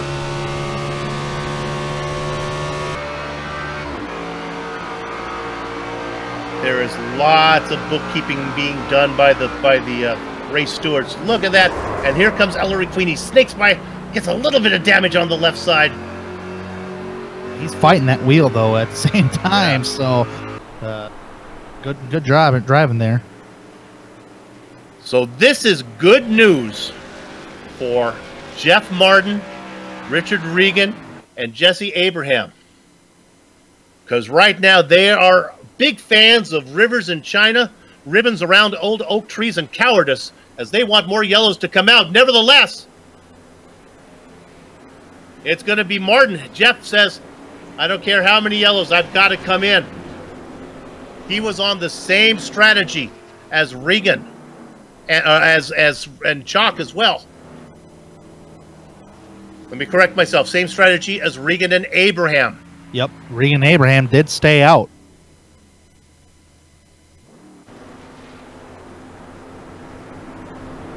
So, Richard Regan, my goodness. How long has he been out? Well, it's been 19 laps, but a lot of those laps have been under green. He needs to go. We're currently working 72. Math time. Another 28 laps. I don't see any possible way that Regan and Abraham can get there without a pit stop. Even if we follow the pace car around for the next 28 laps, I still think they'd have to come in. For those who have pitted now, can make it to the end. Yeah, guys who I think are in good shape. I think Chalk and Sanford, these guys are in real good shape. But I think everybody's in good shape now except for Regan and Abraham. Yeah, I agree. Chalk and Stanford have been out there for 12 laps, and yes, we still have to go 12 and 28. That gets us real close, maybe over their limit, but there's been so many yellow flag laps. Yeah, those little yellow flags are helping them out. I would kind of put in question if we do have a green-white checkered, but the way the cautions have been falling, I mean, it's kind of almost like you want to throw it out the window. Yeah, here's the way I'm calling it. If you're scoring at home, get out your clipboards, boys and girls, and follow along with me. Your top 2 drivers, Richard Regan and Jesse Abraham, I think they have to pit. The next 1, 2, 3, 4, 5, 6 drivers, Chalk, Stanford, Ferrigniers, Martin, Wilsey, and Wood, they're close. They're close. They've been out there for 13 laps right now. They got another 28 to go, but a lot of it's been under yellow. Everybody else should be good to go. Sounds about right to me. Hopefully our math is correct again. That's the commentator's curse of a math. That's not the report that Regan and Abraham wanted to hear right now. I think what they're hoping for, we talked about Martians in the intro. What they're hoping is for that. It's coming soon, the iRacing adaptation of the Martian invasion. When they have that into the program and the races are actually called because of that, that's what Regan and Abraham are looking for. As we've reached halfway, I guess probably a more simple thing would be rain. Less dramatic, but... Oh my goodness, I just thought I seen a flying saucer in the background, but no, that's literally an airplane in the background, turn 2. It is next to an airport, our director says. Boy, if I worked at iRacing and I had the power, this would be a totally different sim.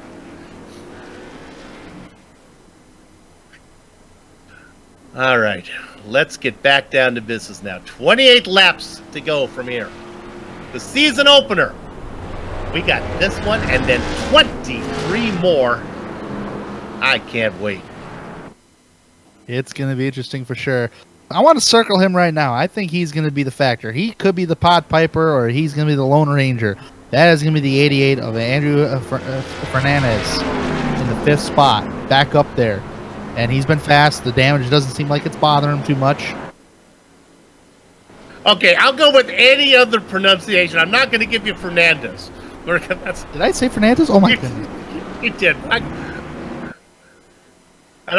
hope Andrew comes in. We're going to go with Ferrigniers as the official pronunciation of his name. Come in and talk to us after the race, Andrew. If you bite off my head, that's totally understandable.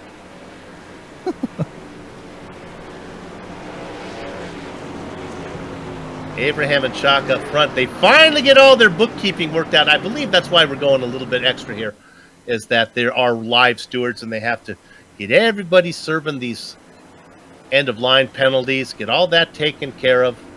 So now we're ready to go racing. The guy that's sitting up there in the David Hoots chair in the press box up there on the front stretch is having a busy night tonight. Maybe your race control. Yes, absolutely. Looking back to guys I think could be a factor, we got to go way back to the 98. Keep an eye on David Washington. And don't forget about the number 8 of Kyle Kamer. Man, he's been fast. Kamer got turned into the outside wall. I'm surprised he's still out there. And it looks like he doesn't have that heavy of damage, though. I agree. That's why I was looking at the car. The car looks good. Of course, it could be an iRacing glitch there, and it could be feeling a lot. Kind of reminds me of old Dale Earnhardt. He flips over at Daytona one year, and he looked at the car, and their tires were still on it, and still drove it home. That's the old Saturday Night Live saying. It's better to look good than to feel good. And with that, let's put our attention on Richard Regan. Shows the high side for this restart. This is an interesting high start right here. Nice big old jump. Maybe he can drop down before the start-finish line. I think he will. I think he got too big of a jump if they don't get a big old run on him. The 19, Eric Stanford's going to drop in line. Everybody dropping towards the bottom side of the racetrack. They should be catching Richard Regan Jr. here in a little bit. Now, if they get a big old run on him, they might sling right past him. Here comes the 97. Now, I haven't seen a lot of pace out of Abraham once he starts to get out there on his own. Sure enough. Almost door-to-door contact between Tyler Chalk and the 19 of Eric Stanford. Chalk, the only guy on the high line trying to make it work. I don't think it's going to happen, though. Here comes Andrew. Chalk is up there in that yellow DeWalt 07 machine, and boy, he's stuck now because they are lined up nose to tail on the inside. The 07 begins to drop, but there's still plenty of time for him to get up there. Lots of racing to go. He'll have a spot as he can pull in right behind the car of David Washington. Washington in the 98 machine. There is room now Chalk can pull on down if he wants to. Boy, he stays up top. Not sure if he actually even wants the inside line. Going to make that outside line work no matter what. The car seems to be really slow, though. The 07 continues to drop. He's going to lose the spot now to Gabriel Wood. He might be dropped back. It's either there or he's got a problem. Yeah, something does not look good. But I just still say it's a good old battle up here, though. I think we had somebody coming in. I think he might. I saw a puff of smoke. He may have blown up. No. He needed a a pit. Abraham had to pit. What scared me was I thought I saw smoke before that. Yeah, but I guess he's just coming in. He had to make the pit stop. Had to come down pit road right now. And actually, oh, yep. Beating yourself on pit road at Daytona, that just cost you the race. He'll be lucky to get out on the lead lap now. So now we have a 6-car train up in front. Gotta see if Richard's going to come down this time by, though. If he does, that's not actually really good because you want some kind of drafting partner to go with you. Nothing this time by. I think he still should be good for several more laps. We'll see. No reason to come in now. A yellow flag could change everything. Our 6 cars up in front. It is Regan, Eric Stanford back in the number 19 machine. And there's the star of the show so far, Mr. Excitement in the 88, Andrew Fernyards. And the Chef Andy machine. Racing in 3rd. He's been punched in the nose, punched in the tail, but he's still quick. 4th position, Matt Martin in the 11th. The 3 car. He gridded 31st. He's racing in 5th.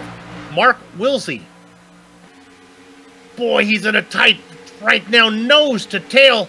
David Washington, an inch between him and Wilsey. Back in 6th. This has brought in Gabriel Wood. Hey, hello. Come to the outside. Look who's back. Tyler Chalk. I didn't know better. I would say Tyler went back there to find Gabriel. He did, and now they're going to try to work that higher line. Let's see with this 2 cars on that higher side. Is it really going to work? So far, it's not getting too much success up there. Pushing. And they got by the 98 there. Still side by side with the 3. If anything, that's little groundwork. Boy, when we get if they come right at you, you can look. Oh, they have the lap traffic getting out of the way. A good job of doing that. That was Josh Bonwell. Give him a nice bear claw next time at the Back Markers United meeting. If aerodynamics means anything, the 00 machine should not be able to go at all because that nose is really banged up. I'm talking about Gabriel Wood. We noted it earlier. Nevertheless, the car is fast as he continues to work with his buddy, I think, of Tyler Chalk. And now they're making gains now on the 11 of Matt Martin. Here comes the outside line. That's a Ford and a Toyota working together on that higher line. Ford and Toyota horsepower. So far, they reached up to the 88. Barnyards. Another lap car to get out of the way. Actually, if that 97 can hook up with that draft, because he's still got a clean car, get behind that 07, man. You can help him. You can help him out. You know who that lap car was? That was Jesse Abraham. Oh, no! Oh, he turned him! Oh, no! He turned him! He tried to tuck in behind David Washington. No caution because they stay on the racing line. Oh, what a tough break for Washington. He timed that he timed that definitely wrong. He tried tucking in, and he clipped the right rear quarter panel of Washington. Yep, because they were going so fast, he knew if he didn't get in there, they'd leave him behind. He wanted to get in there, and he missed it by 4 inches. Totally, because he's going 190 miles an hour compared to David Washington's 198 miles an hour entering the corner. That's an 8-mile-an-hour difference. I'm sure he'll give his apologies for that, but for David Washington, as you can stuff your sorries in the sack, my race is done now. Up front, Regan and Safford. Meanwhile, the combination of Wood and Chalk. I have to check my periodic table of elements there to find out what Wood and Chalk are, but they are moving good. They're trying to tell me that they're not elements. Well, they should be, because they are fast. Well, I tell you what, if they should be elements, that's a good element to work with on a high side right now. But I tell you what, they're making it work. One driver already in danger of losing the draft, Mark Wilsley. Actually, technically did lose the draft, so it's now become a 6-car draft. That's really a 4-car draft, and then boy, they continue to work up top. They go around the lap car. That's the number 9 getting out of the way. Another good job from Stefan Llewellyn. Oh boy, now with Wood and Chuck, I think I've heard it all. They're still trying to help that high side. So far it's stabilized, still side by side with second place. Now if they can really challenge up for the lead, I tell you what, they probably would have the strongest cars out of the race, and we didn't even know it. Remember, this is a 6-car battle, but it really is fool's gold up there for Richard Regan, because we are sure he's going to have to come in and pit sometime in the next probably 6 laps. Battle for the lead. Topside work again. Wood and Chuck. Manage the temperatures, boys. And Tanner's talking about the gauges on the 07 machine as he's right up behind Wood for ever so long. Pushing and pushing. The 88 of Ferrignier's back there, and the 11 of Mark Martin just watching the whole thing. I said, Matt, you get no prizes there, fans. I almost said Mark one time, but yeah, I tell you what, they definitely working that high line right now. That 46 car knows it, and he doesn't believe that they have a strong enough. I tell you, they are strong enough. They've proven that they've been strong enough. Going past lap traffic, almost getting clipped by lap traffic there. That was really close. Josh Bonwell, obviously there is no minimum speed requirement out there. It looks like my 95-year-old mother-in-law putting some laps in right now, but nevertheless, he got out of the way, which is all I ever ask of my 95-year-old mother-in-law, for that matter. Meanwhile, up in front, it is still Richard Regan. I hope his mic is working, and I hope he tells everybody when it's time to pit. Tell you what, and believe it or not, here in Daytona or Talladega, if you're the car that's out front, you are technically using up more gas than the guys drafting behind you. Because the guys drafting behind you, when they're up close to your bumper like that, just like how the 88 is to the 19, you can run 3/4 throttle to a half throttle and save gas doing that. Yeah, I think Richard Regan, when you can't get there, it doesn't matter how much you use because you got to come in anyway. So he's happy up there to do the work right now. Tell you what. Go ahead. Oh yeah, I tell you what. This is either going to come out one or two ways. He's either going to make it to the end and he can do it, or he's going to end up being one of those, or he's going to end up being like Dale Earnhardt, like running out of gas or a flat tire on the last lap. He is not the only one that is worried about fuel, though. I'm not so sure that Sanford and Ferrignier's and Martin and Wood can get there either. I think a lot of this may be right now some conserving of fuel. These guys are going to be real close. They did not get the benefit of the caution. Remember when we lost Washington, when he got turned, the yellow flag didn't come out. That would have really helped. 5 cars up front. We got to turn our attention back to the group back here that we know can get there. Let's go back and look at Gary Sexton, Jeff Martin. Those guys can get there. Sexton. I'm worried about...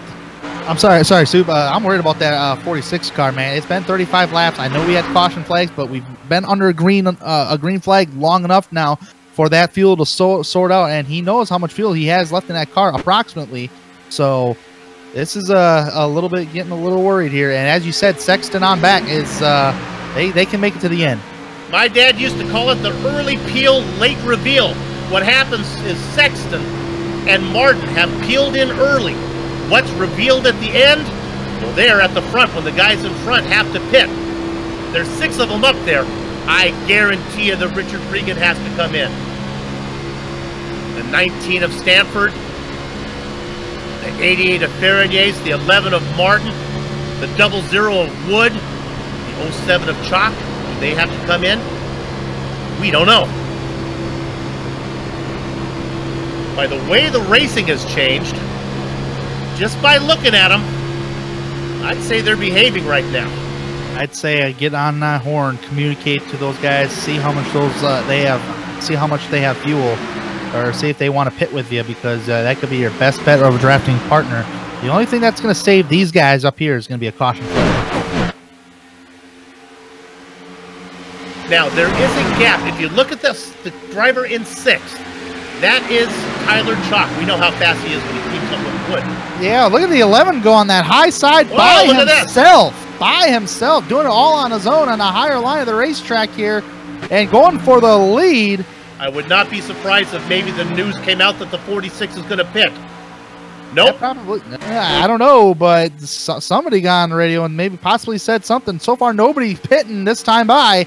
But wow, all by himself. Matt Martin. Not Mark Martin. Matt Martin. Safford back there in 3rd. Boy, look at Safford in 3rd protect. He's really guarding against Andrew Ferrières. Ferrières really battling. Now here comes the combo.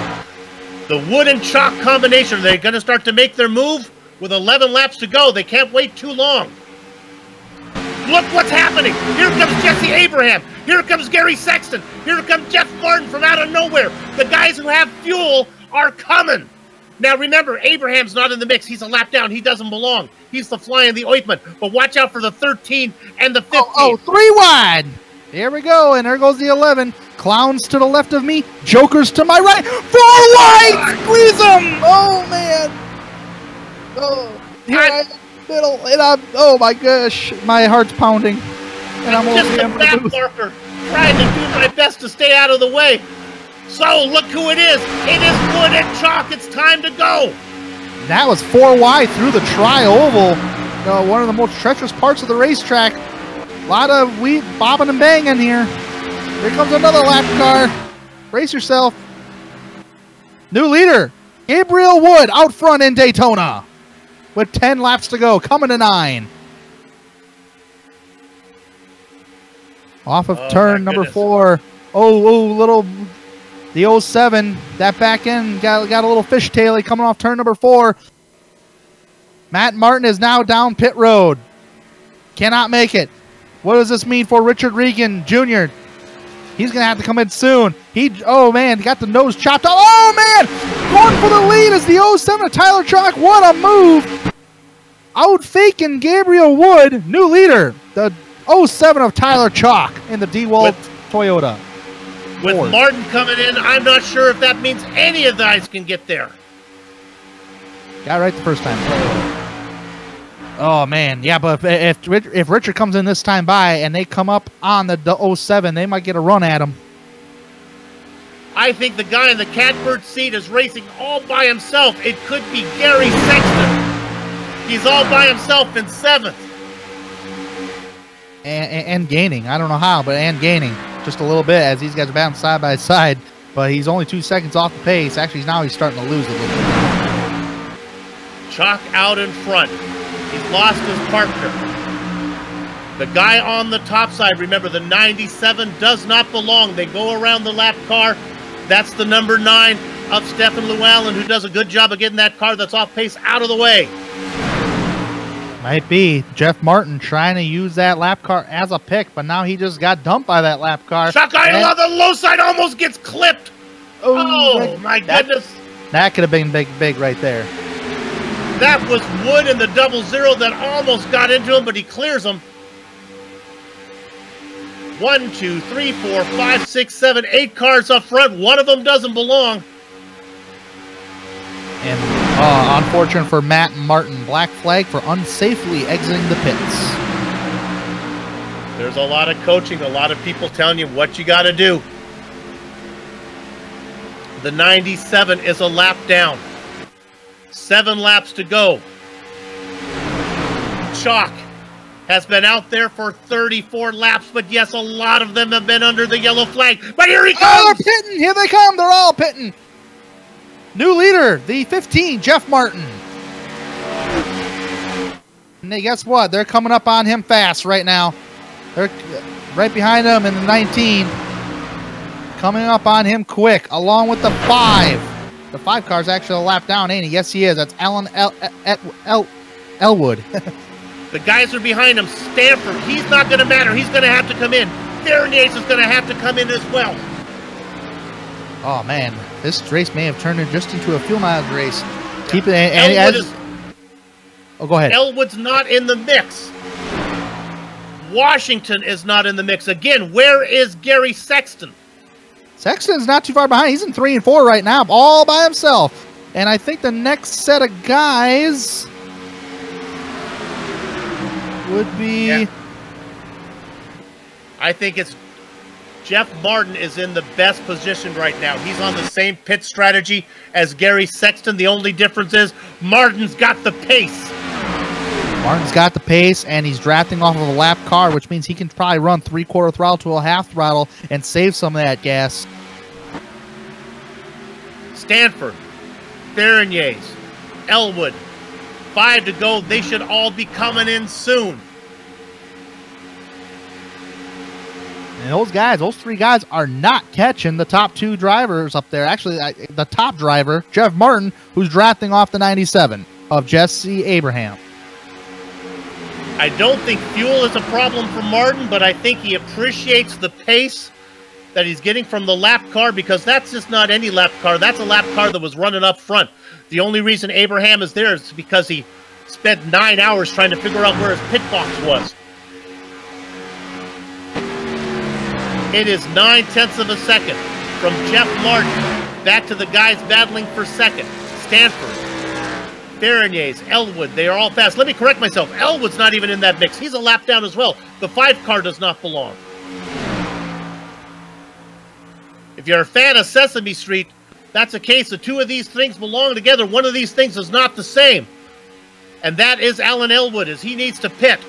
Or he's a lap down. 3 to go. Coming in now, Mark Wilsey pits from 14th position. Gary Sexton racing all by himself. The car's banged up in the front. He's got the series sponsor on it, AdPro, racing all by himself in second. 8.5 seconds back to Will Davis. Gary, I think you got a second place, assuming Stanford and Ferrignies have to pit. Along with that 5 car, yeah, that's right. And I don't think that 5 car ain't going to drop back and come pick you up. It's a little bit too late in the race to come pick you up, try to draft you up towards Jeff Martin. Running away with it is Jeff Martin. Well, I say running away, but he has a 1 second lead. 2 to go. Can the rest of them come? Stanford, Ferrignies, or they're just saving right now. Maybe that's why they don't have the pace to get up there. Yeah, I don't know. I think, in my opinion, right now they're too far back. It is all Jeff Martin, and he's loving this every minute of it. I do believe Stanford and Andrew in the 88 they're too far back. That's too much ground to make up here in Daytona in 2 laps. Yeah, the question is there enough petrol for them to get around the final 2.5 miles of racetrack? We'll find out this time by. They're going to try to do it. It'll be about 40 laps for Eric Stanford. Meanwhile, we'll put our attention on Jeff Martin. Martin tucked in behind the lap car of Jesse Abraham, the number 97. Going to get a little love when they take that final picture, as he'll be in that final picture going under the checker flag. He can show mom and dad that he won the race. That's not the case. Jesse, the winner is going to be the guy right behind you, Jeff Martin, if he can just negotiate these final 2 corners. On the Global Sim Racing Channel, debuting with us, the AdPro 360 Cup Series, round number 1 from Daytona, goes to Jeff Martin. Stanford brings it home. Ferrignies did have enough fuel. They get second and third. Soup, you don't know what you're talking about. Gary Sexton all alone. 1.5 seconds. Closing is Will Davis. Sexton is limping the car to the line. Is he going to get there? He will. He does, a second ahead of Will Davis, who finishes in 5th. Good battle. Gabriel Wood, Tyler Chalk, and Richard Regan Jr.'s single file coming to the line will finish 6th, 7th, and 8th, respectively. No green, white, checkered. And as we put the camera back on Jeff Martin, you can see Jesse Abraham finishing his race as he finishes on the lead lap. coming home in 11th position as 11 of the 38 cars finish on the lead lap. The racing is over here in Daytona, but our broadcast is far from done. What we're going to do right now for the final time is take a short break. We'll come back to run down the entire finishing order, talk to some of the drivers before we put a lock on the gate. Back in a few.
The man to my right is Tanner Sharp. I am Bill Soups On.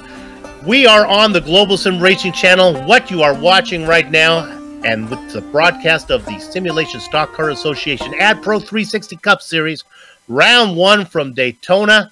The Bramante Landscape and Design 250 is in the books. Let's run down the finishing order. A bit of speed, a bit of fuel strategy wins it for Jeff Martin.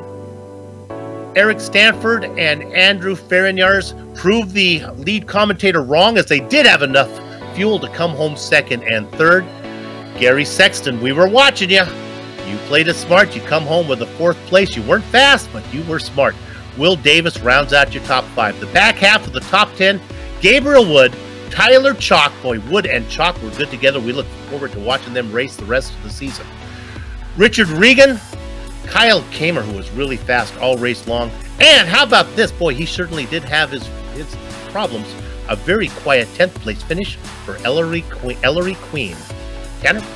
Yeah, outside that top 10, Jesse Abraham, who maybe coulda, shoulda, woulda won Daytona here tonight, but overdriving that pit box cost him the race. But he did help Jeff Martin get this victory tonight.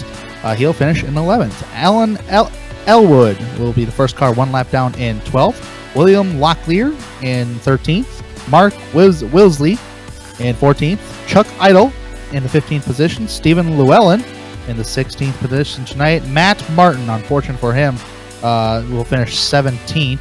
David Washington, one of our stage winners tonight, will finish 18th. Ethan Moore in 19th. And rounding out the top 20 is Josh Bonwell. Hidden Blackjack, it's Curtis Young.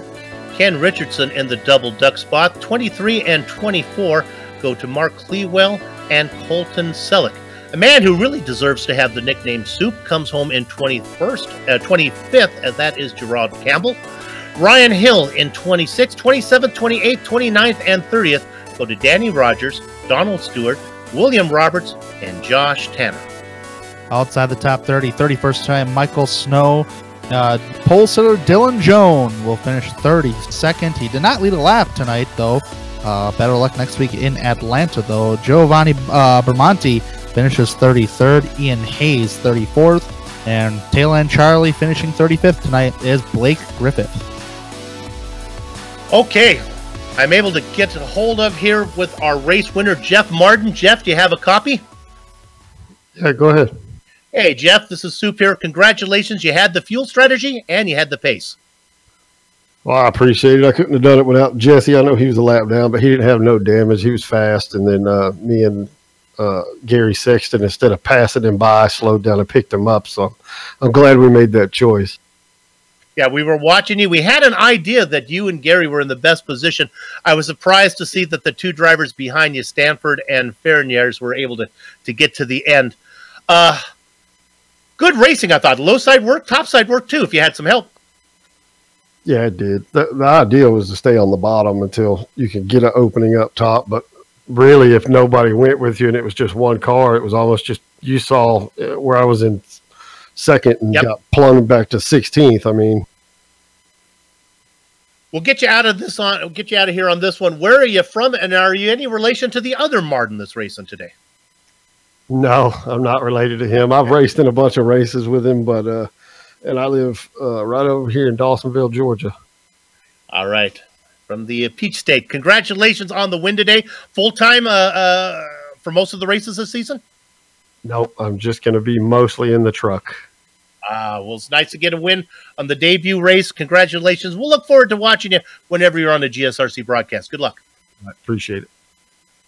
All right, your winner today, Jeff Martin. Good news for the rest of the field. They won't have to put up with him for the rest of the season. Looks like he's going to be a part-time racer. Who do you want to talk to, Tanner? I'll go ahead and talk to Eric Stanford. Let's go ahead and bring down our second-place finisher into the booth. Go ahead. Yep, Eric Stanford, do you have a copy?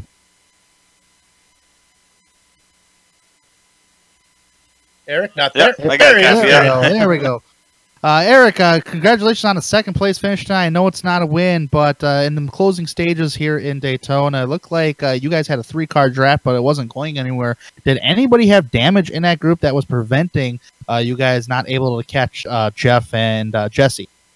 Nah, we had to save big that last tail end of the run. Just coming across the finish line, I ran out of gas.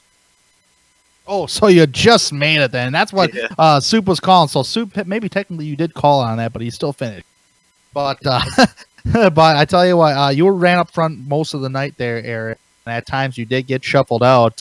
How hard and difficult can you explain to me to get that higher line working? Because it seemed like you needed a good group of guys, and we only seen it one time tonight where it was only two guys working that higher line, and that was Chalk and Wood. What are your thoughts on the high line tonight? Yeah, the only way with these cup cars here, you got to get more than a couple of guys out there on the outside line. Because tonight's race, everybody was dropping down the low line. Nobody wanted to stay up high, and it just killed the outside line. Yeah, absolutely. That's exactly what we were seeing up here in the booth. And now with Daytona out of the way and a good points-paying night for you, now you walk into Atlanta Motor Speedway in 2 weeks' time. How do you feel about Atlanta? You think you got a good shot, maybe go one step up for a victory? Yeah, Atlanta's a good track for me. Hopefully we can go there and pick up a win. Absolutely. Got some good stage points tonight too to add to that. So. Yep, and it's a great points night for you, and what a way to good momentum to carry into Atlanta. Eric, thank you for coming to talk with us tonight, and we will send it up to Soup. Thanks. Have a good night. Eric Stanford, your second place finisher today. Okay, we have in the booth with us now the series organizer and a man who had the fuel strategy wired. That's Gary Sexton. Gary, nice race. Yeah, I was up there battling for the win.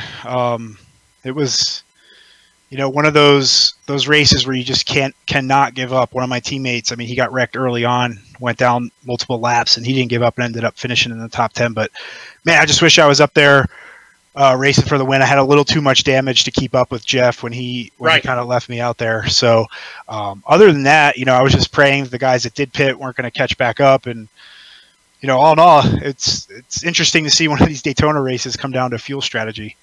Yeah, it was a great race. I thought all the drivers put on a good show. It was there are yellow flags, but that's always going to happen. But there weren't a large amount of them. I'm really surprised you didn't get second. I don't know if you were able to follow the pit strategies of the other drivers. I didn't think Stanford or Ferraniers was going to be able to get there. Yeah, I didn't think so either. We kind of, once that wreck on the restart happened, I got some damage. I knew that if I took fuel there, I only had about a minute worth of damage. If I got it all fixed, took some fuel, I knew I'd be a little bit slow, but I knew I was definitely going to make it. And when none of those guys pitted, we were topping off even on the cautions before that, being in the back. So we my team was golden, and I knew that those guys up there were probably going to run out, but those Aegis guys, they do a heck of a job of finishing these races up front. And, sure enough, two of them were able to save enough fuel and stay up in the top three, which is great. But I'll take a top four to start off the season any day. Well, congratulations on the top four, and congratulations on putting on a good show for us here at GSRC. We'll see you down the road. Yeah, I appreciate everything you guys do.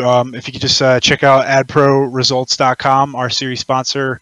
We look forward to an awesome season with those guys and with you guys over here at GSRC. Really appreciate everything you've done so far. Thanks. Good luck. Gary Sexton, your fourth place finisher today. Okay, the last driver we're going to talk to now is a man who really was the only really guy that could make the top side work. Along with Gabriel Wood and Tyler Chalk, were the only two guys who could work the top side. Tanner, we'll let you talk to Gabriel. Yeah, Gabriel, do you have a copy? Oh, got you guys. Yeah.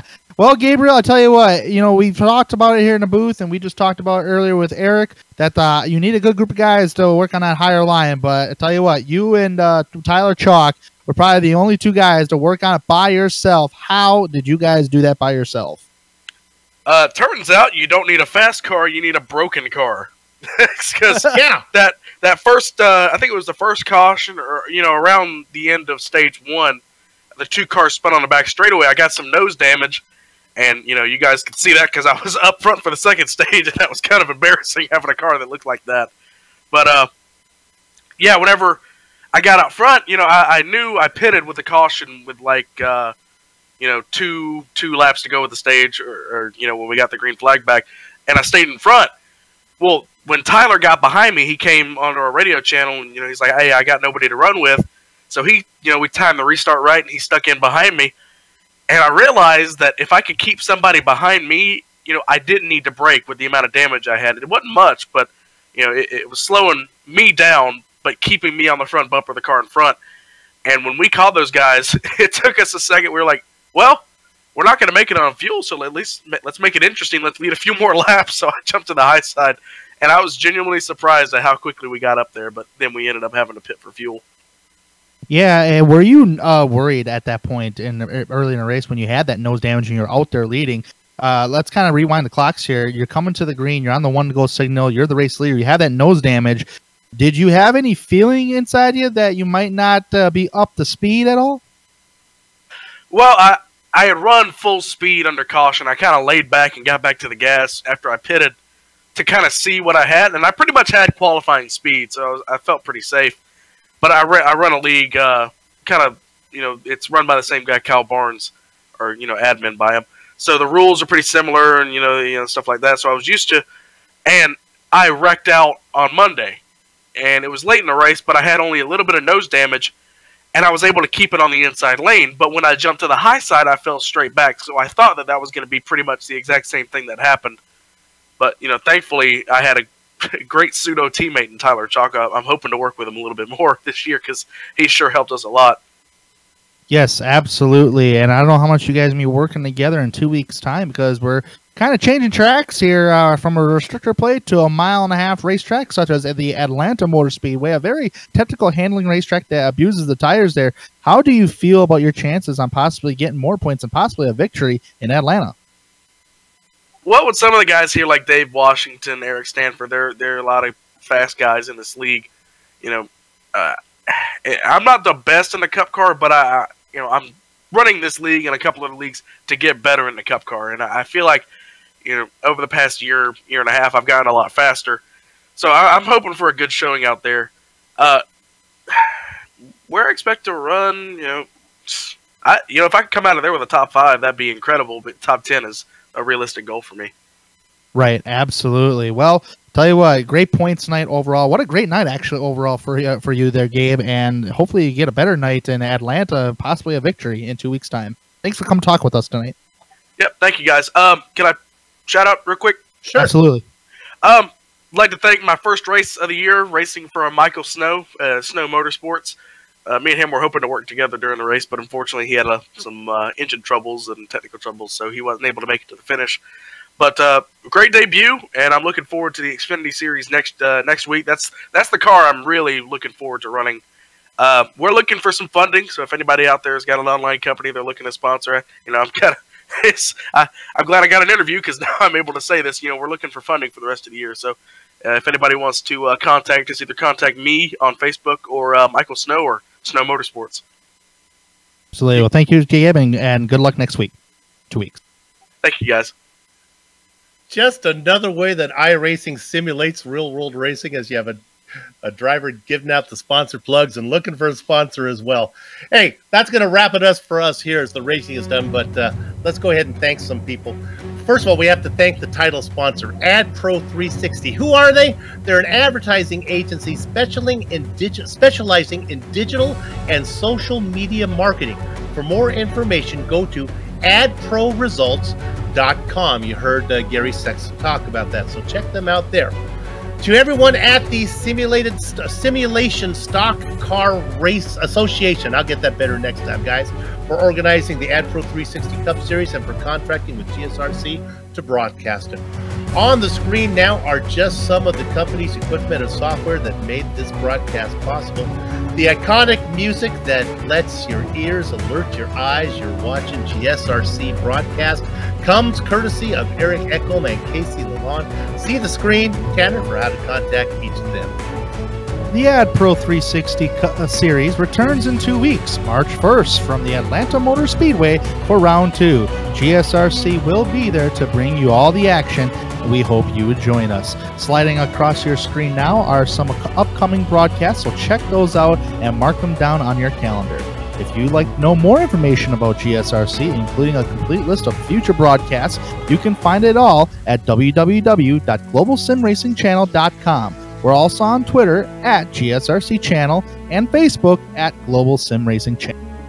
Finally, on behalf of the man whose voice you just heard, Tanner Sharp, our director Joe Peak, our camera artist Dougie Beer, I'd like to thank all of you and welcome you for the first time here to this series for watching, and we are so excited to bring you not only this one, but the remainder of 23 on the schedule. With that said, we're off to have fun, storm of the castle. So until next time, race clean, race hard, and we'll see you on the track.